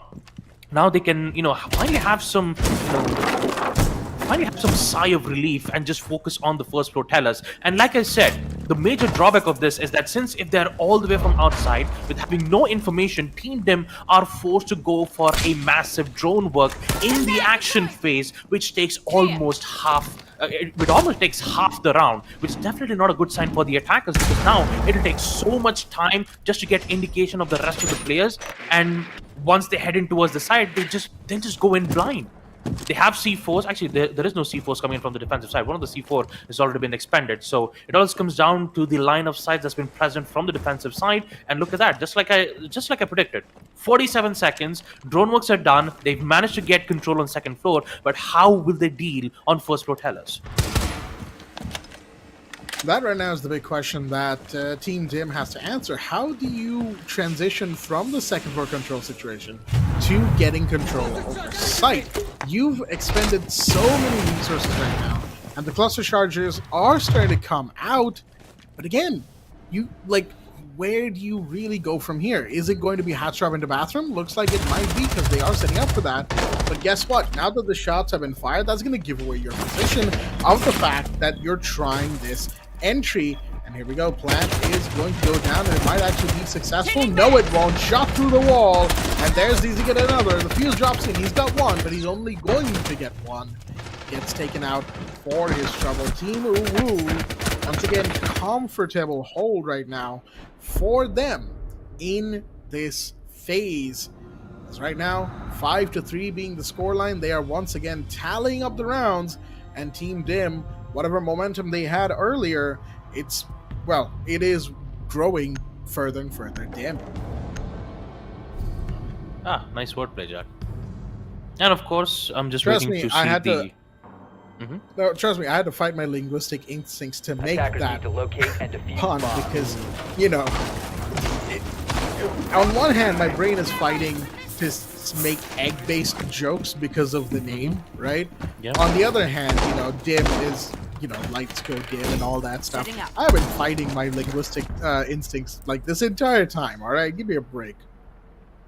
I mean, not gonna lie, I actually kept calling Murgir as the golden egg for the past 3 maps, especially when they went up against Team Stars. Yeah, I heard about that. Yeah, and I mean, I can clearly understand that the amount of, word plays that we can talk 5 about seconds from left. Dim itself, like Murgir, Shandar, Yeah, Tuntunir, really yoking Rajar. that, the wordplay there. The yoke. Anywho, folks, let's just resume to round. This is what you get in the B&B show, folks. Yes, of course. Let's just resume back to round number 9 as action phase will commence. As we get to see Team Dim struggling a lot on defense, but at least on the bright side, they have managed to gain access from the building in the previous round. It is just that once they have, once they execute on the side, that's where we do get to see Team UWU go with a really impressive defense. So if they figure out a way to get those early peaks as soon as possible, the drone works, and of course trying to take out the information from DZ's Valkyrie eye cams, hopefully that should be more than enough for them to focus more on the side at hand, or maybe they could go in with a very much more aggressive approach. But only time will tell. Drone works are being made since the site is on first floor ventilation. Opening lines of sight will be important, and that's the main reason why you have Raja playing as the buck. The skeleton key, in which you'll be able to quickly swap up from a shotgun to an assault rifle, very useful for situations where you can quickly open up lines of sight and just quickly swap up to the assault rifle and go in for the kills. But meanwhile, talking about beat, Murgir just goes away. There goes Finka, and with it, 2 grenades and adrenal surges. Make that a second one for Beat. That's 2 now for this Legion sitting inside of a waiting room. And with the shots being fired, more on the metal stairs right now. Drish gets 1. That's a huge one as well. And it's all down to the final 2. Their attackers who are left. One of them, Hashadim, will actually get 1. That's Drish to go down. Shots fired once again. This Grim is now low on health. But Hibana kind of firing off right now. Getting the kill onto Beat here, as more shots will be fired. But my goodness, just multi-peek up the metal stairs. Jittery managing to get 1, with his teammate, and then confirm the kill on the final attacker. It is once again Team UWU just pulling ahead now. They're in the driver's seat. They've got the seat belts in. The car is set to gear 6, or whatever the highest gear is on a manual car, right? And then just go full send down the driveway. Doesn't matter who's in front of you. Doesn't matter what infrastructure gets destroyed along the way. They are set. They are in it to win it. 6-3, Yep. It is the final bands of the second phase, and it's Hibana and Valkyrie. No surprises there. Both of these operators are, of course, very, very good on the map of Border. And Valkyrie actually has been a bit of a thorn in Team Dim's side, so that is a little bit of a target ban as well. Meanwhile, Hibana It looks like the second half to get banned. So, all things considered, a pretty okay ban for Team UWU Attackers need to to do. locate and defuse Even as though many they're bombs going as on they second can. floor, they can't actually go to their first floor sites right now. But it's more a case of potential future proofing should they go to their first floor sites. And also, especially when you were talking about the manual gear, I actually, it remembered of, one of the great cars. He just said only just one sentence, "Ka-chow." That's exactly what's happening, though, especially from Team 6 to 3 match Ah, point, one round away Second deploying. of being Traffic the secured. fastest man alive. Wait, 10 okay, I seconds just to got confused with insertion. two references. that's You know what? Let me just that's neuralize a myself and just different. resume back. No, that's a different, super fast moving, fictional character. Yes, absolutely. I just got mixed up in both between terms. But either ways, let's just come back once again. Match point Hey, is you in know for what Team they say, gotta go Ufu, fast, right? 6 to 3. Yep, gotta go fast. Sometimes I go way too fast that I don't even remember what I was talking about. Happens to the best of us. Right now, 6-3 and a second map point here for Team Uwu. As should they win this, well, they'll actually be going to series point pretty much because they'll be 2-0 up on the map count. And should they win map number 3, which, if I just quickly consult my notes, it's Clubhouse, which once again Team Dim pick. It will be series point going into Clubhouse if this continues because Trish has just got the first kill and a huge one at that. As Rajar Dim is off the board, Beat gets another one. That's Hashirdin down. Now it's just a case of who's going to fall next. As looks like Team Uwu's confidence is very much earned in this regard. Because guess what? No matter what they do, they can't seem to be punished. It's just a complete fall apart for Team Dim right now. Complete collapse. And it's all up to the switch. Last one standing. Position given away. Does get the one. Will they get 2 or 3 or more? Doesn't seem like it. Shots are fired as I think that's the Frost who decided to jump all the way down to base with their 4 level. And he's going to get shot up for his trouble. Oh, he's actually going to get knifed for his trouble. He actually, oh, this is straight up. Yep, Assassin's Creed moment right here for Jittery, who manages that final kill and gives Team Uwu their second map win. What a map, all things considered, between these two teams. Given how close it started off, folks, I don't think we expected it to end in a 7-3, but here we are, and that is map number 2, all done and dusted. Yep. Map number 2. I really like the reference that Jitri had done. It would have been even much more like fantastic if the Flores with an elite was present and he was the one just vaulting out from the sides of the doorways like Altair did. Just yeah, either ways. But all in all, jokes aside, really great matches though coming in from the side of both Team Dim and of course from the side of Team Ufu. I mean, at this point, the second half, it was just Team Ufu's round all the way. Like Drish was on point, Dagger's constant 1v2 clutches. I mean, like, how does he do that? I mean, even I can't do it on border because every time I remember when me and Jack used to play Siege a lot, especially on a map like border. The first thing that comes into our mind when second floor archives is like, guys, it's on second floor archives. Go Montaigne, go Kali, just go with the simple default plant. And every time when we do it, we lose.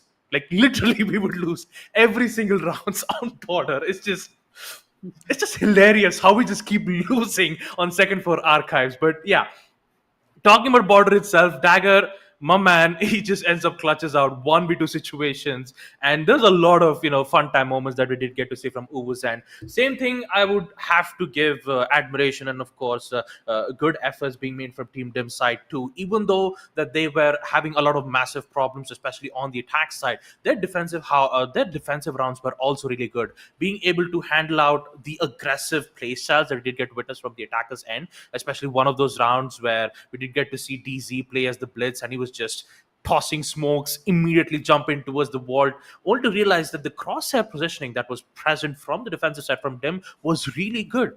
They handled it really well. The barbed wires was present. The gas canisters was good too. And the defensive wise, I would say that Dim has really good, they're really good on defense. But when it comes to the attack, there are a lot of things that they need to improve upon. And of course, I can clearly understand that because the way how Team Uvu played on defense, I mean, no one would actually have a deployable shield placed on main stairs. It's like high tier levels of placements where it will be difficult for Team Dim to see what kind of counters that they need to make, because each and every position is really important, especially on border. And at least on the bright side, I would say that Team Dim have really gave a good effort on the second half, and I commend them for that. Yeah, no, absolutely. Team Dim tried their hardest. I think in the first half is where they were really shining, right? Because 3-3 in the first half is not a bad score, all things considered, right? Especially going up against Team UWU, who are just completely stealing the show left, right, and center. So, great shout outs to them. Would still need to see more in map number 3. This is their final chance to make a statement here at the best of 5 grand finals of the Fragnation Community Cup for Rainbow Six Siege Season 1. Let me remind you folks, that is 25,000 for the first place. That is what's at stake here. And of course, second place isn't going to get left behind. They're still getting 15,000, which is quite a bit of money. But you want that 25, right? You want that little bit more for everybody in the team. So it's also a case of team morale as well, because you get all this way, you fight tooth and nail, you beat some of the oldest, most venerable names in the South Asian region. You get all this way with the names that you have, which again, for those of us who know the language, it's just a funny moment.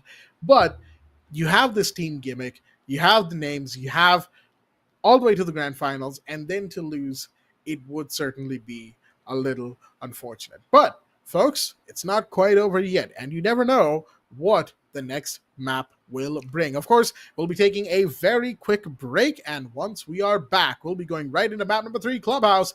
Don't go anywhere.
Alrighty then, ladies and gentlemen, once again, welcome back to the Fragnation Rainbow Six Siege Community Cup Season 1 Grand Finals in association with Ubisoft. Of course, I'm your host, Blackjack, joining you once again, and joining me once again is my co-host, Baba Gusta, as we are back for map number 3 in this Best of 5 Grand Finals.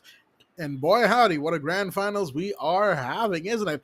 Because we are now 7-2 and 7-3 into this match 2-0 to the side of Team UWU, as we have a look at the map summary real quick from map number 2, Border. And guess what, folks? Once again, very similar, or at least kind of similar, overall distribution of kills, deaths, and assists to map number 1. Once again, double digits for Drish and Jittery, and of course, Murgi Dim actually going double digits as well, even though that was not much help for the side of Team Dim, because they unfortunately were not able to give themselves the map win. They, of course, are now 0-2 down, and the map point is currently to Team UWU. And what do we mean by map point, folks? That is, of course, that Team UWU are simply one more map away from finishing this encounter, finishing this best of 5, and winning the 25,000 INR for this tournament. That is, of course, the chunk of the prize pool that first place gets. That is 25,000 out of the 50,000 INR that is at stake. So, with that said, let's not waste any more time. Baba Gusta, we're going right in to map number 3. Yep. And what better map can it be to be on our ye old clubhouse? Talk about the ban phase itself, I'm pretty sure that we'll have the simple hard breacher bans. When it comes to defense, of course, Azami is a must ban, because you really don't want to have Azami, especially when the side being on second floor cash room. So hopefully that will be the ban. Yes, of course, Maverick is currently being banned on most of the current situations, especially on the second floor side.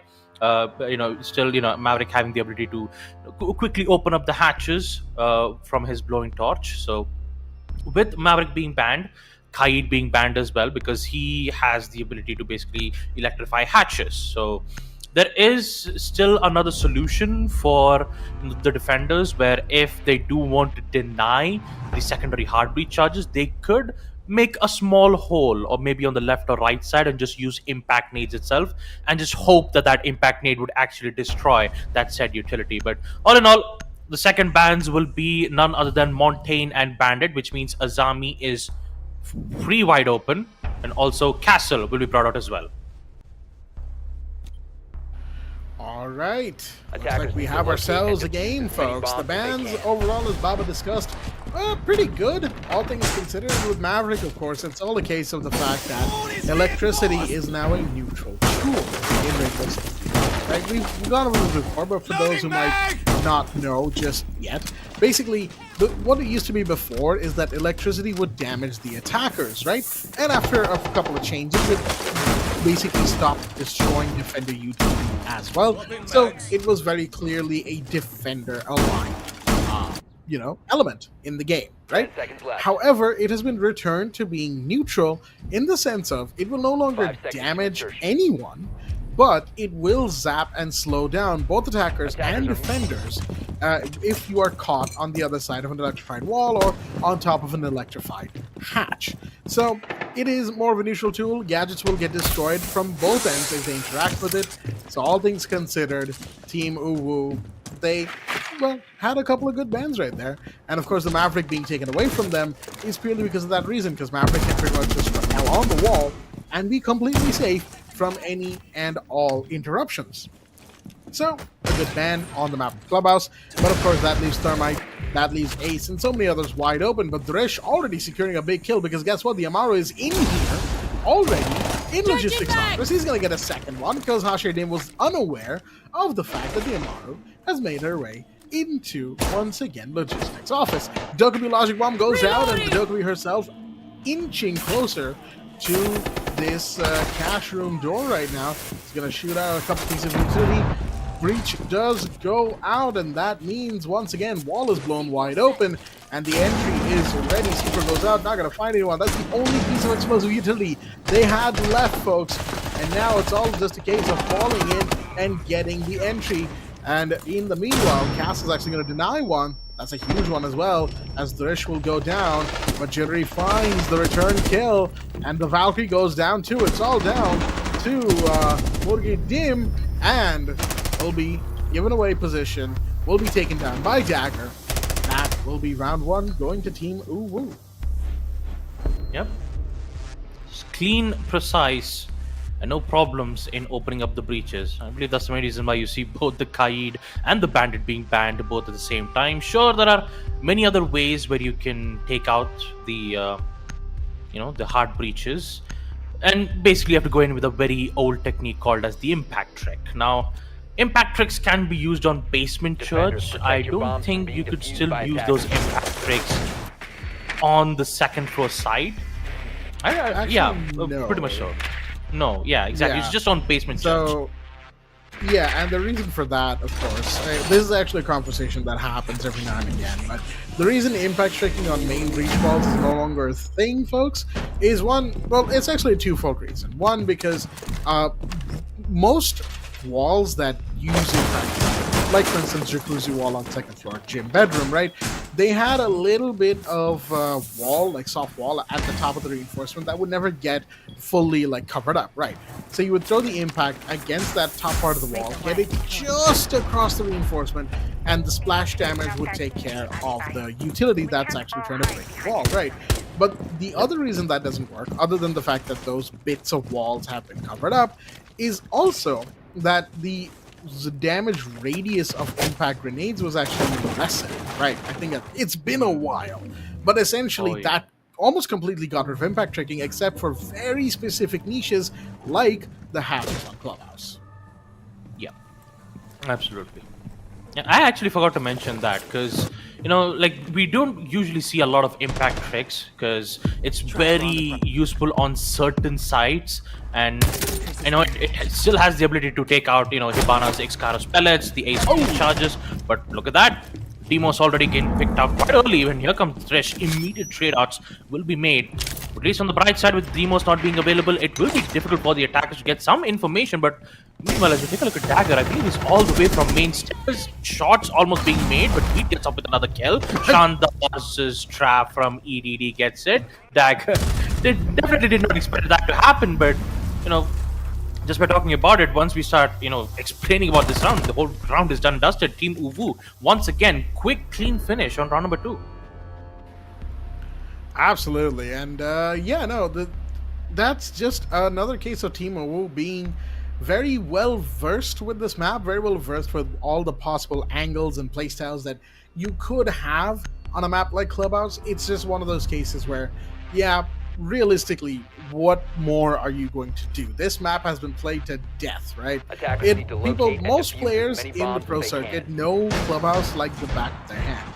I would argue all players do, right? Like, I mean, to be a really good player at Rainbow Six, you've got to know, like, obviously, all pro players have to know this level of knowledge. Most maps in the game need to be, known to a very, very good level of familiarity, but some maps will just become that map, right? Like, oh yeah, I know this map off like the back of my hand. Like, for instance, this is more of a personal anecdote since we're talking about normal maps, right? I don't know what it is with me, but whenever I play ranked or unranked in CJX, I end up getting Clubhouse, Coastline like 90% of the time. It's not even a joke, right? I'm pretty sure one day I had a session where 10 games were played between me and my friends, 7 of which were on Coastline. That's not a joke. So I know Coastline, and while Coastline is not in play today, the point still stands. Clubhouse, for these pro players, is a map that they extremely well. And that has to be kind of the energy that they play this matchup with. Dizzy already in here right now on the top floor logistics. I don't know where they could have taken a bit of damage from. Didn't see that happen earlier. However, that's something they'll have to be careful with. But these early positions and roam clears from Team UWU are very important.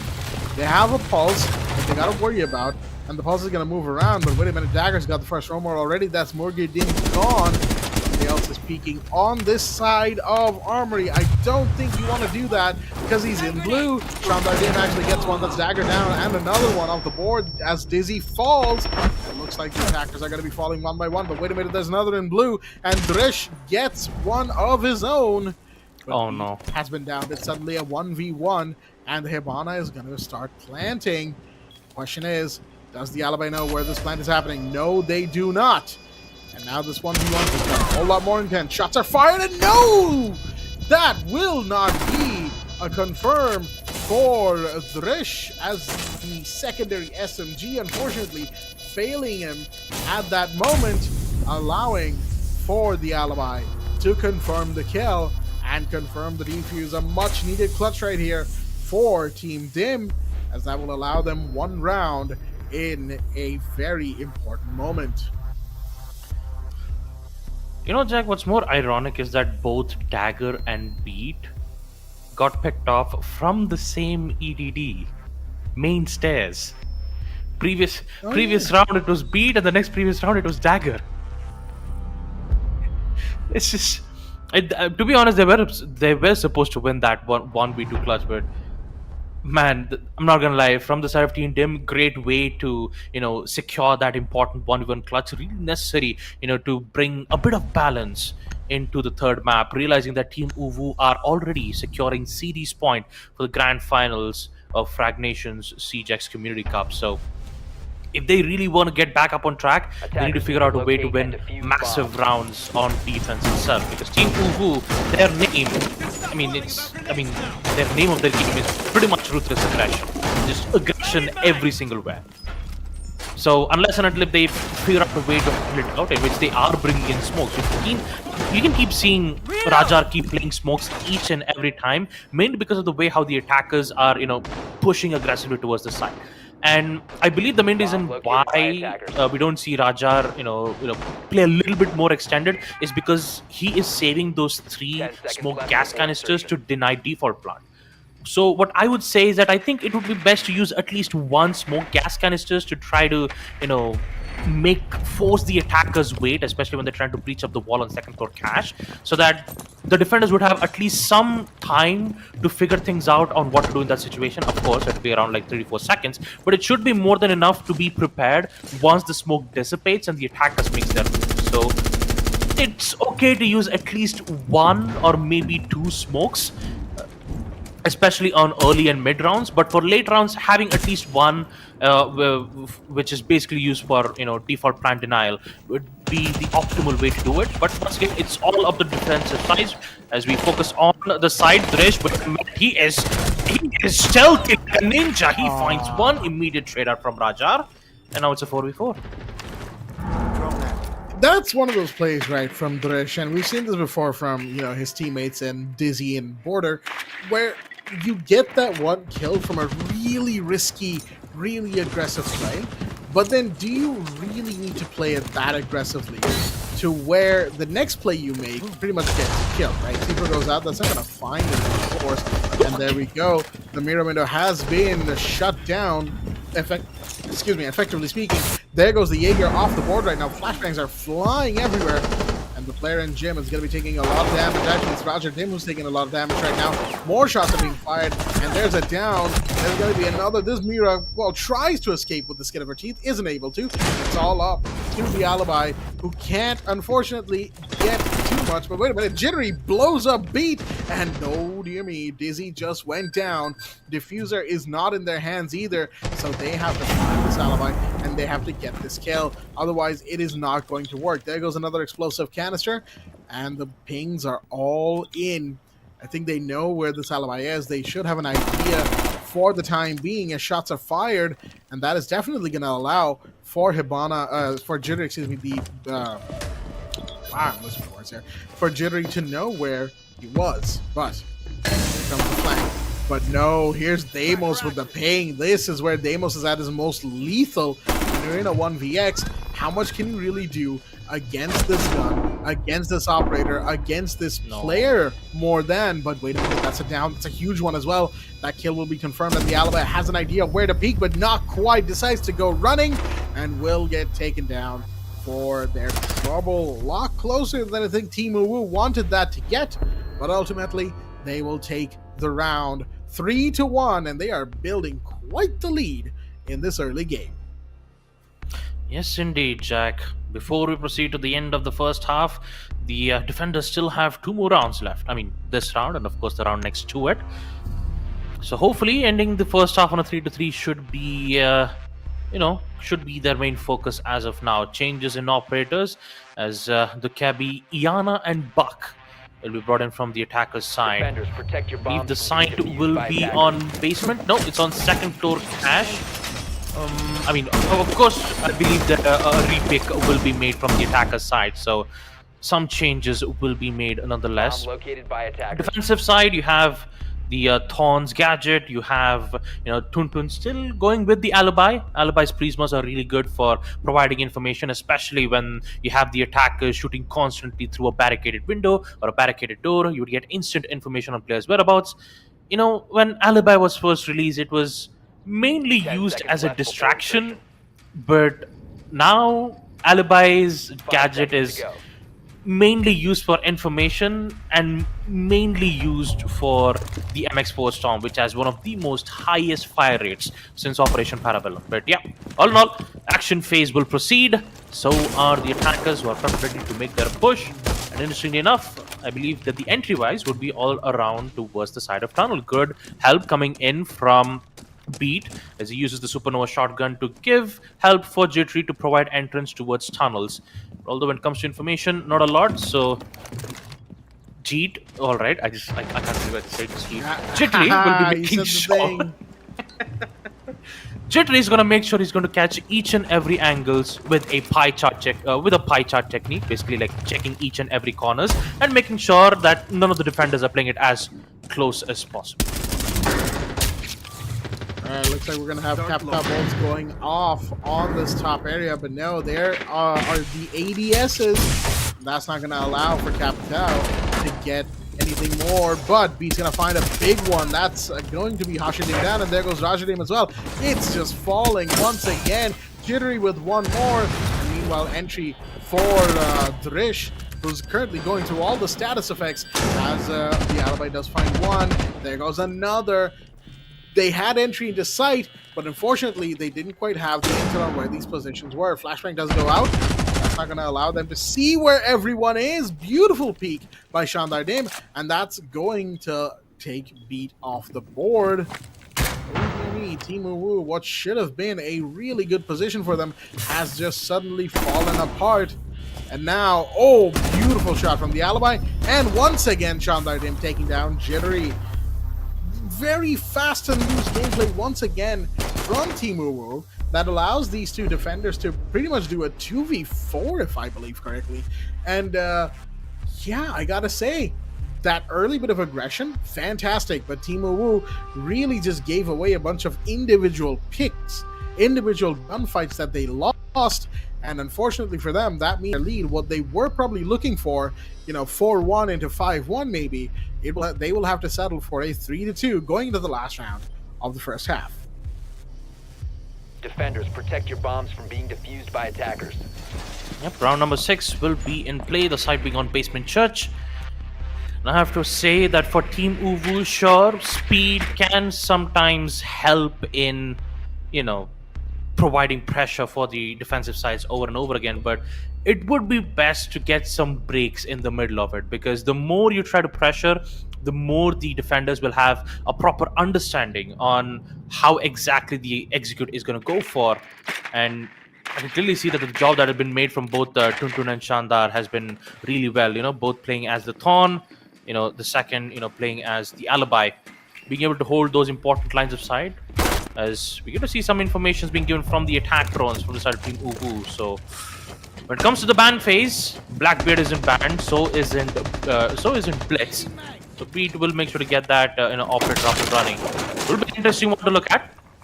Although for DZ, do they know they have information on players right from below tunnels? Not quite sure. Shandar just gets away safely in just 70 HP, and yeah, he'll be happy knowing that he just got away safely. Yeah, for now, the Capcan just has about his time. We got the Ash charges coming in. That's going to blow up whatever utility was on that wall. There goes another one. That's barbed wire taken care of. But, of course, you have the red pipe. But, oh my goodness, what a peek right there from Hashidim. Goes down for his trouble, unfortunately. Actually, does get the trade, and the blitz is already in here, but I don't know if aiming down sight there was the right idea. Hashidim takes him down instead. Oh my goodness! Okay, Dizzy. He said, all right, I don't care about the flames. I'm going right in. Unfortunately, that was the wrong move because he got taken down once again. And beautiful peek from Morgadim to get yet another kill. But Jerry's already in here. And he's got some pretty good trigger discipline to boot because he has not been found out just yet. They look like they know that someone's in here, but Team Dim has no idea where is the question, I think. As this lone beekeeper is unfortunately going to just run right into their cross and then get taken down. So Team UWU, once again, a little bit too fast, too loose, and getting taken off the board as a result. 3-3 equalizer. Well played by Team Dim as they are fighting back, clawing their way to what could be a potential victory, unless Team UWU decides to tighten up and give themselves a little bit of a reset in their play strategy. Yep. A reset would be good. 3-3 on a map like Clubhouse. Do you really think that it could go all the way up to overtime, Jack? Ooh, that's a tough one, Baba. I think it... So, okay. The spectator in me would love for it to go to overtime. The commentator in me, absolutely, yes. But we also got to be realistic, right? Because given the fact that we were also in a 3-3 round swap situation in the last map in Border, and we saw how that panned out, right? So, to be realistic, maybe not, but you never know. Mm-hmm. To be honest, I actually thought your answer was I thought your answer was phone a friend, but yeah, pretty much justifiable answer. You know what exactly happens on a game on Siege. But yeah, talk about the first half itself, Jack. It's 3-3. So if you take a look at the first map and the second map, you clearly saw that Team UWU had things under control, both on bank. Both on bank as well as the second map towards it, which was Border. So on map number 3, Clubhouse, which is the most played maps in the history of Siege. I mean, the first rework that had happened was on Clubhouse. All they had to do was just create a new room called as Construction, and with it, the defenders had a new ways of defending sites. A very interesting method. So Clubhouse has been known for many, many generations, and knowing that for Team UWU, this will be a difficult task for both of them, unless and until Team UWU understands the way how Team Dim plays on attack. So if attack-wise, Dim does a really good job at securing early peaks and doing the usual stuff, then things could go well in their favor. But how would they deal with those 3 C4s that is currently present from the side of Team UWU, since the site is on Basement Church? All right. For now, things have calmed down quite a bit. This is the second round, of course. First round of the second half, folks. So it's going to be a minute before any action does start up. Team UWU are on the defense, but they're not making any particularly aggressive plays just yet. We've got a lion scan, potentially, from the side of Team Dim, because they've got 3 whole scans remaining, which is a lot. Meanwhile, we have Valkyrie with C4 ready. Shots are fired. And another C4 goes out in towards the freezer. Unfortunately, that's not going to do too much. And meanwhile, Valkyrie has retrieved her C4. Well played, because that will be useful, no doubt. The ace comes in, starts breaking the hatch. About minute 35 remaining on the clock, which is good for Team Dim because they want to waste time and they want to, of course, give themselves a little bit of leeway into going into an execute. The question is, how late are they going to do it? And do they know for a fact that there's a Goyo who's still right above them? I personally don't think so. I think they might not have an idea that Goyo is kind of just roaming around. There we go. First down happens, and that's Roger Dim taken onto the ground with the C4 being exploded. E1D will come out, and the revive will happen. So about 50 seconds, and one player really low on health, but not much else going on but the action's about to really start ramping up. Peaks are about to be made from DZ as he actually wins the fight. All right, there goes Murgir. And also another shot from the Drish. Oh boy, it's a 3v3 equalizer once again. Let's not forget, Vulcan shields are still present, hopefully from the side. But here comes the denial from Beat and also from Drish towards main stage. So there is a lot of contestations being made towards Kitchen. And since it's an entire, let's just say it was an entire close call, we'll be able to witness Team UWU secure yet another round.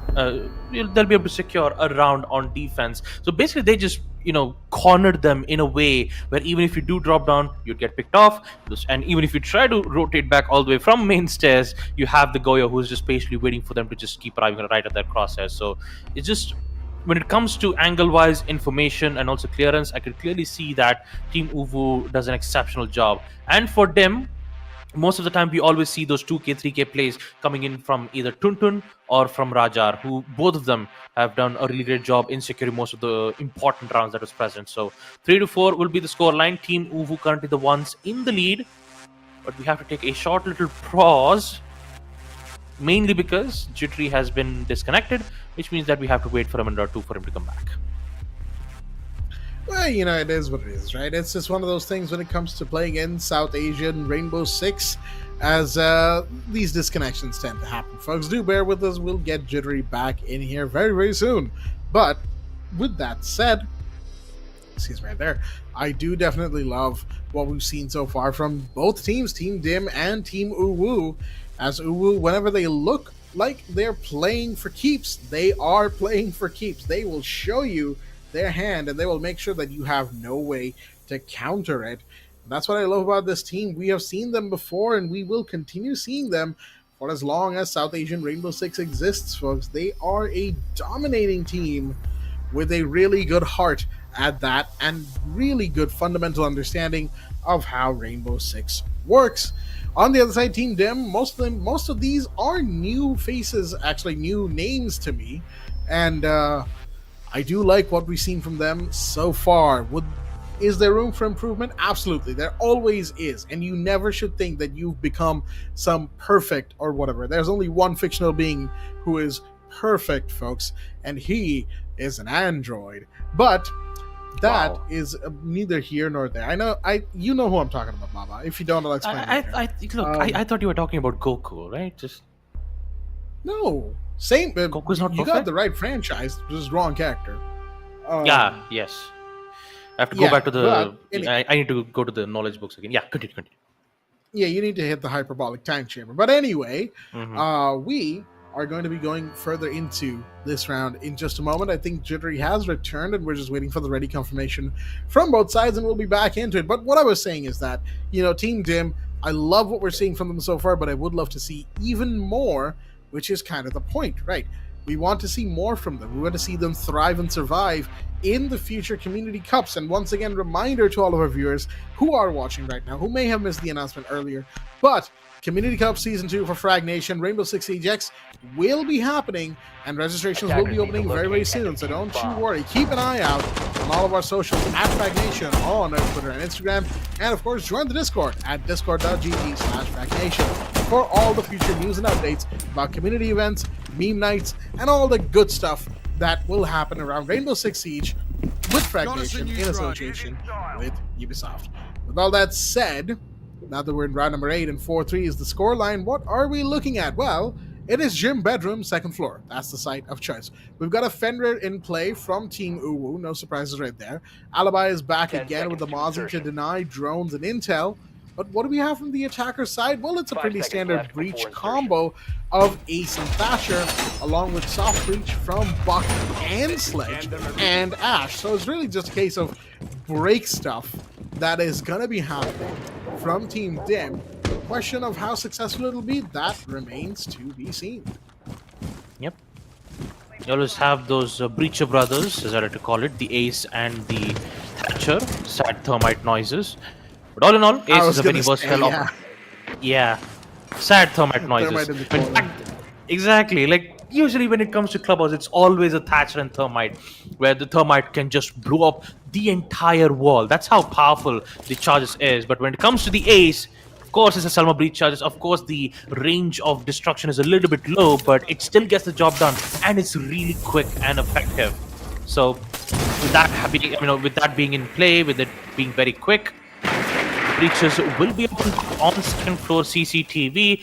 Let's try to get some information on it and see if they can find any player or two, and then just go with the usual stuff. Well, never mind. Morgan just start things off with an instant headshot at DC. A peek will be made, an attempt of a peek from Thresh.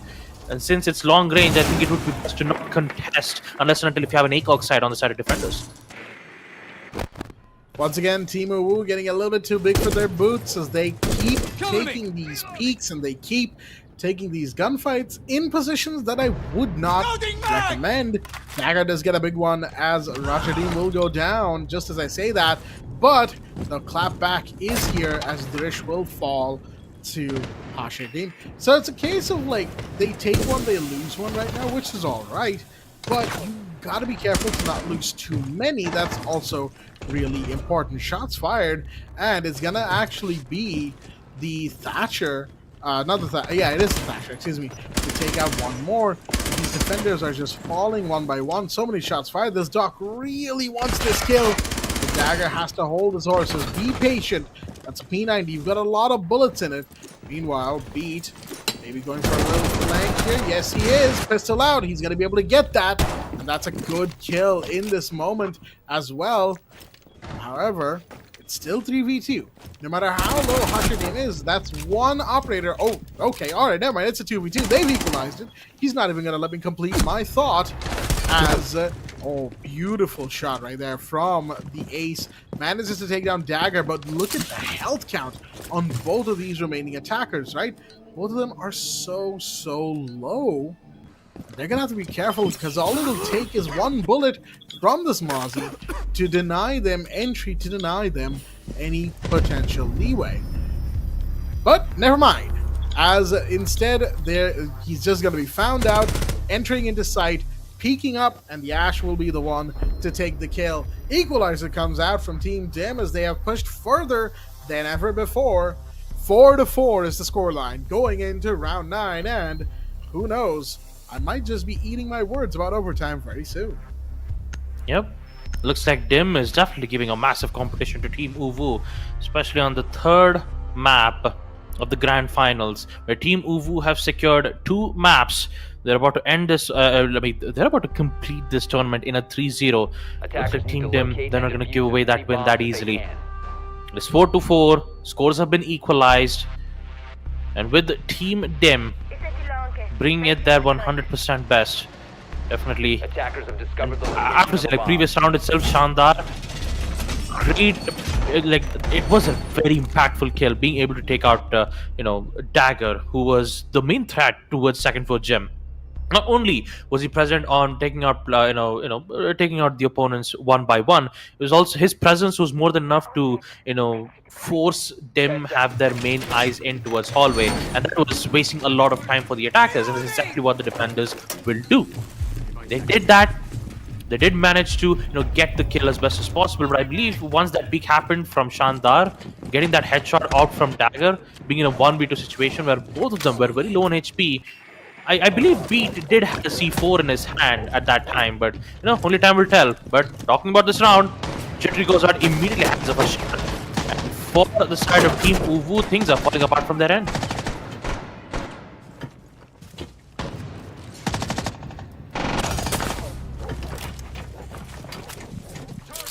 Like another kill will be made from Hashar. That's a double kill, taking out both Dresh and Jittery. And from it, the breach will happen nonetheless.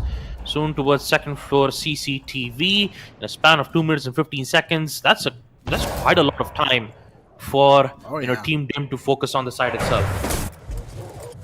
A lot of time indeed. Is too fast, too loose. That's what's happening right here for the side of Team UWU. They are giving away bodies, giving away peaks, and all it's doing for them is reducing their chances of winning outright. They are, once again, folks, let me remind you, 2-0 up when it comes to the map count.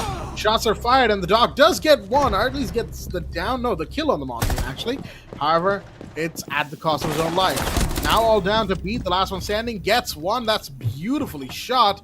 However, he's got to be careful. No one's on red. It's actually going to be one by the breach and one potentially going in towards either garage or towards red. No, it's actually in garage. Yes, it's going to be the Maverick going up garage. The Ash can't actually get inside here, mind you, either, because that breach is not a vaultable one.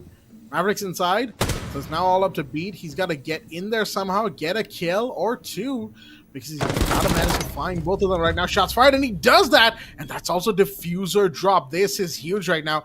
Beat could potentially make this 1v2. All he's got to do is get the Maverick, and there we go. He had the advantage. He's been holding that angle since yesterday, and as cool as a cucumber, Beat will get the 1v2 clutch and give Team UWU once again the lead back. 5-4 the scoreline, and they inch ever closer to series point.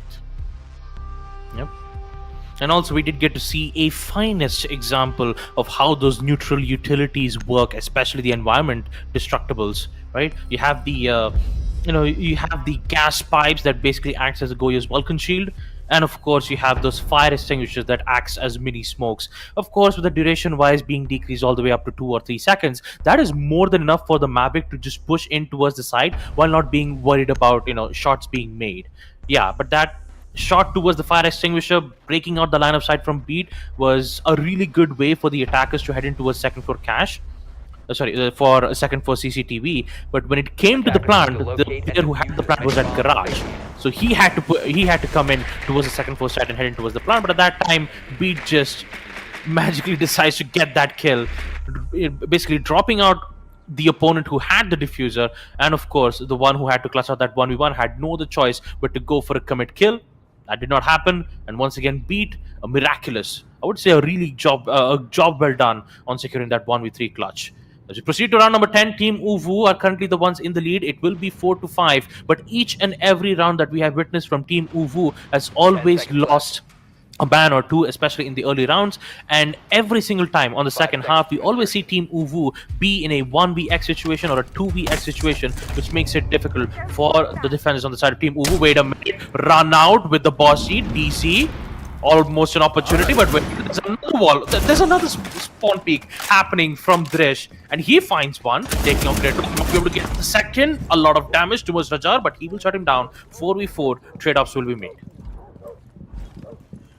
Yet again, a case of, you get the one kill, do you really need to go for another? I mean, I say that, I've been critical of Team UWU quite a bit in the last couple of maps, folks, but that's mostly because this team is just one of those teams where they play in such an odd way that works so well for them, but then also when they play, more classic Siege, it really shines. Because they are one of those teams that knows what they're doing, knows what they have to do, and realistically, playing the way they are, this too fast, too loose, quote-unquote style, it does make me feel like, okay, what is actually going on? Let me dissect this, right? So, but, no one means any ill will when they get critical of a team. It's just a case of, I've seen these players play in a much different, more classic way, and this is very different. I'm not used to seeing this particular playstyle from someone like Drish.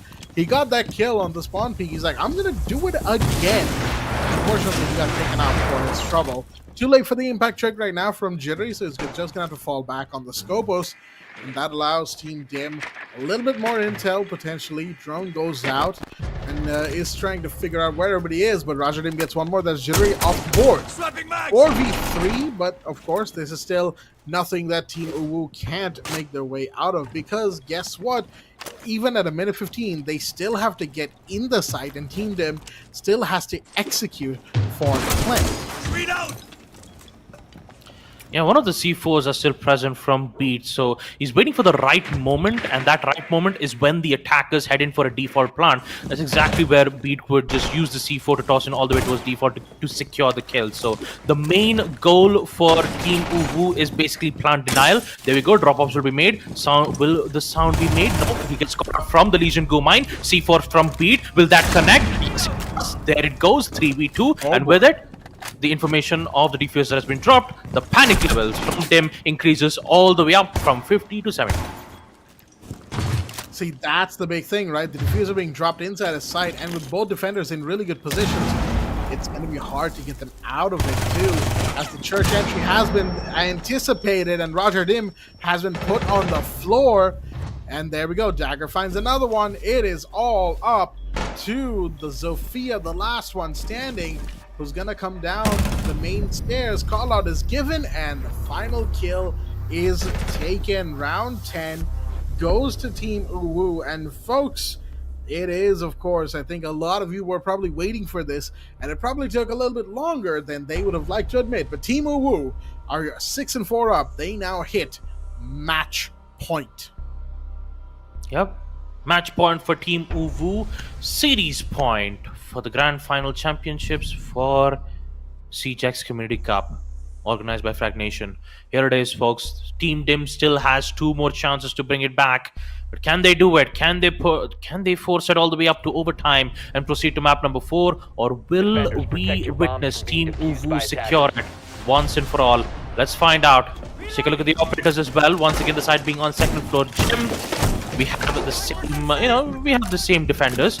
The Mira, the Bandit, and of course the Rook will be brought in from Dresh. So the best thing about Rook armor panels is, the thing about Rook armor plates is that it is a sort of guaranteed down, but also you have the ability to pick yourself back up, which is in fact a very important ability to have. Especially say like if you've been down and you have no other teammates, and if you are forced to get back up, that ability will be so useful when you have to deal with players who might have a push towards Jacuzzi. So there's a lot more things that the defenders can look into, but I believe Drish is going in for yet another spawn pick. Again, not quite sure if it's a good idea, but the sad part about it is that the attackers are not spawned in construction sites. So Drish, he's not going to be too happy about it, but he'll be like, you know what, I did my job, let me just head back to site and do my job as the Rook main.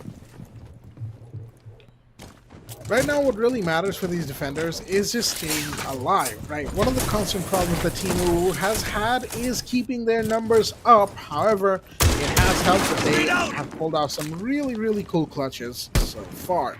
Whether or not they are able to do so further, of course, anyone's guess.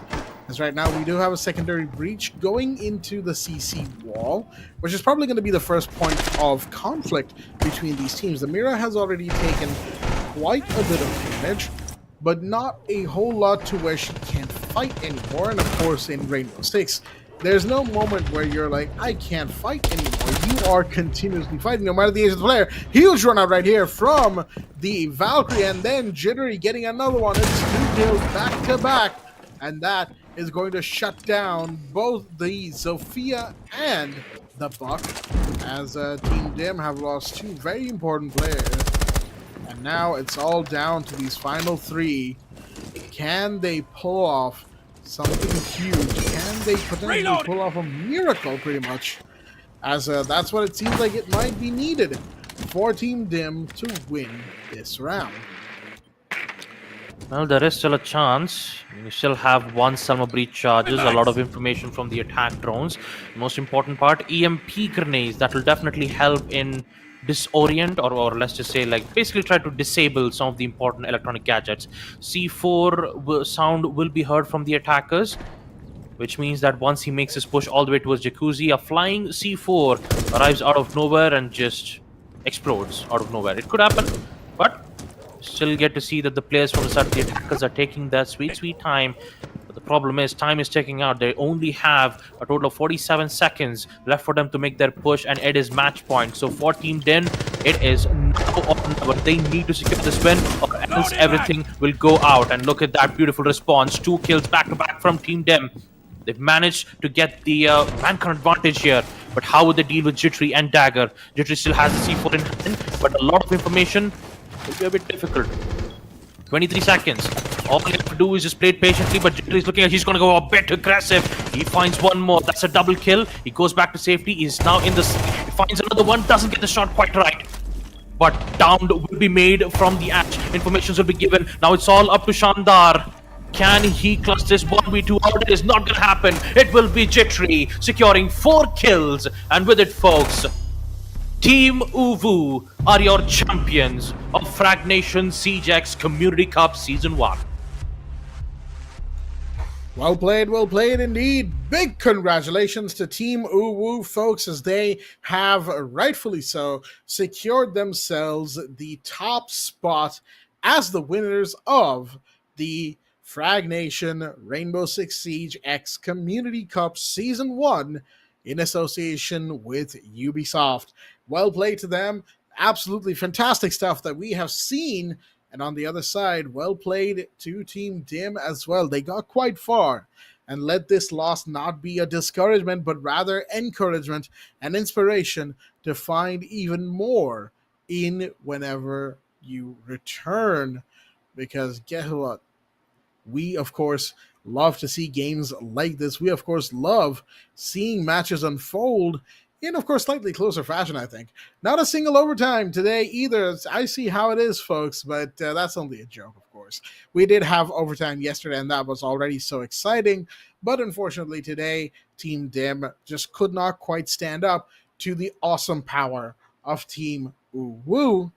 With all that said, though, it was a fantastic match, fantastic overall play from both teams, and just really well done. That's all that I do gotta say at the end of this entire matchup. Now, of course, best of fives are best known for being long, but in this case, I think since it's season 1 of the Community Cup, and a lot of players are probably coming back to Siege X and whatnot after a really long time after the update, I do believe a little bit of early game rust is forgiven for people who used to play this regularly. But, season 2 onwards, we're going to be expecting more from both sides. More plays, more maps, and more, learning and growing. Who knows? By the time season 2 of this happens, Nighthaven Labs might actually become a liked map by the people who start practicing it.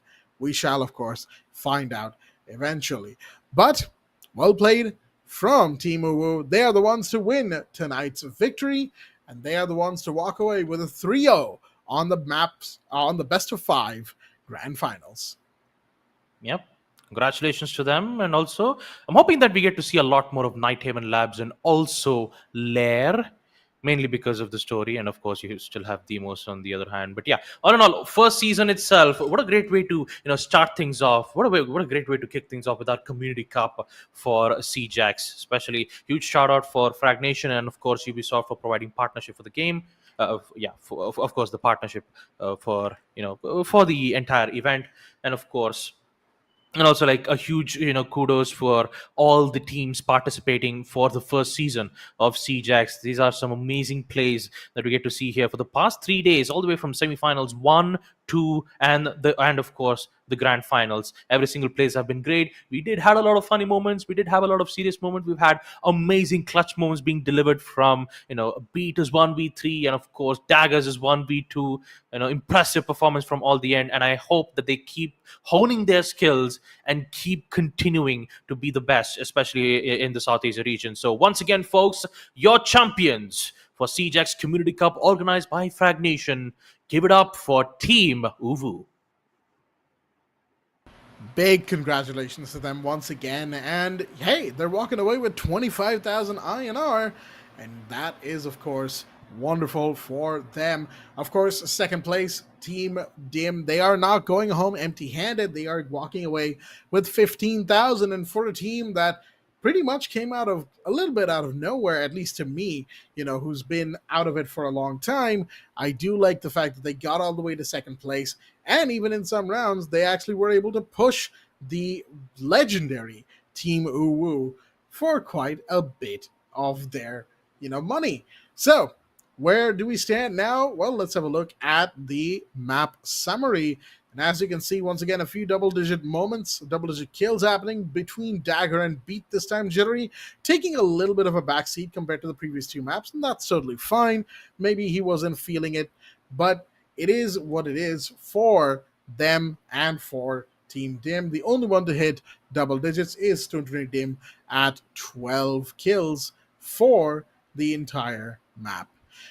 Well played to both teams, and realistically, there's not much else left to say other than we do hope to see them back again in the future. But folks, of course, Fragnation isn't done when it comes to Rainbow Six Siege X.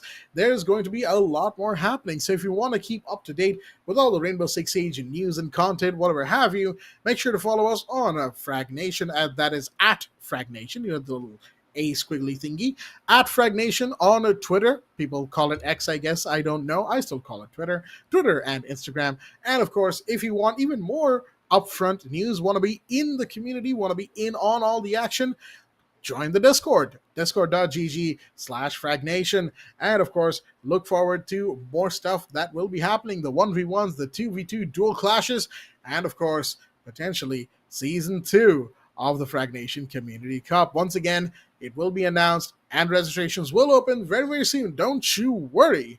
As, it's been great to come back to Rainbow Six Siege X, and it's been great to come back to the South Asian region with Rainbow Six Siege. I'm very happy to be back once again, and I do hope to come back for more esports casting for this place, because guess what? I love you guys, and I've missed you in the little over a year, little over 2 years actually, that I have been gone for.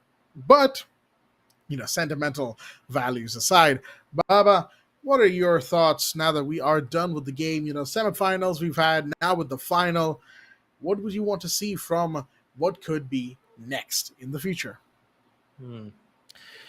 Well, I would say, Jack, to start things off, especially, me, coming back to Siege after a long time, really brought back a lot, of, nostalgic days. Every single time when I see, veteran players coming back, especially right here in the Community Cup, I can still feel that there is still hope for South Asia scene after all, especially in the esports scene.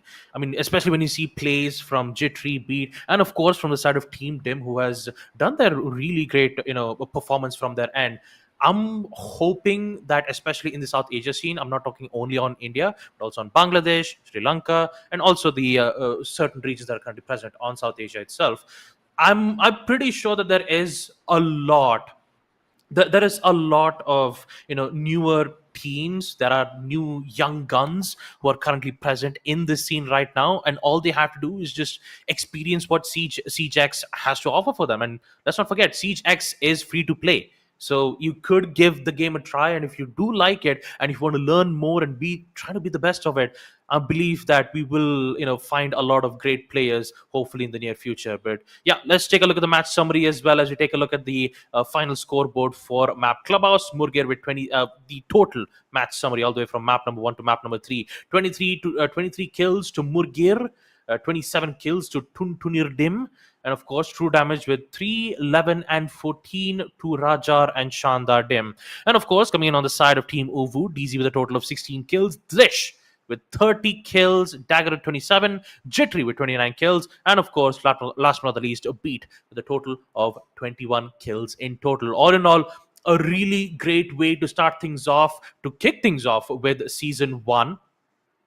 And of course, we are not just done yet, folks. Just because we've completed in Season 1, we still have a lot more seasons to go, which means that Season 2 for Rainbow Six Siege X will start today itself, folks. So if you are watching the stream right now, if you want to register, if you want to compete again to win the grand prize pool of total of 50,000 INR, then what are you waiting for? Go ahead, get yourself registered. Make sure to head on into the Discord channel, discord.gg/Fragnation. Make sure to join in, get yourself registered, because Season 1, I mean, we still have a lot more season to go here. Don't you think, Jack? Absolutely, folks. Season 2, there you have it, of the Community Cup is now out there. Once again, remember, join the Discord, discord.gg/Fragnation, and register. Get a bunch of friends, get in on the action, because at the end of the day, it is Rainbow Six Siege. It is a game we all love to play. That's why we're all here, after all. But folks, that is, once again, the announcement. Season 2 will be happening, and registrations will be open as of today. So let's not waste any more time. With all that said, folks, that is going to do it for us here at Season 1 of the Fragnation Rainbow Six Siege Community Cup, Season 1 Grand Finals, and Season 1 as a whole. I've been your host, Blackjack, and it's been a pleasure to come back alongside my co-host, Baba Gusta. And of course, big shout outs to everybody at Fragnation, our producers, our live feed live feed and operators, observers, whatever have you, everybody, the admins as well, for doing a fantastic job for keeping. Oh no, it's just. I hope Jack's back again. It's just currently right now I don't see Jack, but yes, I'll just make sure to continue there with we the go. end as well. Hello. But yeah, I can still hear Jack as well. Yeah, come on. It's just, yeah, it's just one of those things. I don't know what happened. It was probably my own, you know, it's probably just a case of my own it's just a case of probably my own internet, just messing up. But it is what it is, folks. Once again, just ending it off where we were saying it. Thank you so much for watching. Thank you to everybody for hosting and producing this stream with us. And thank you to Baba Gusta for joining me. With all that said, folks, we're going to be stopping here tonight, but we will be back with season 2 very soon. Once again, keep an eye out on the socials and join the Discord. We'll see you very soon. Until then, stay tuned and good night.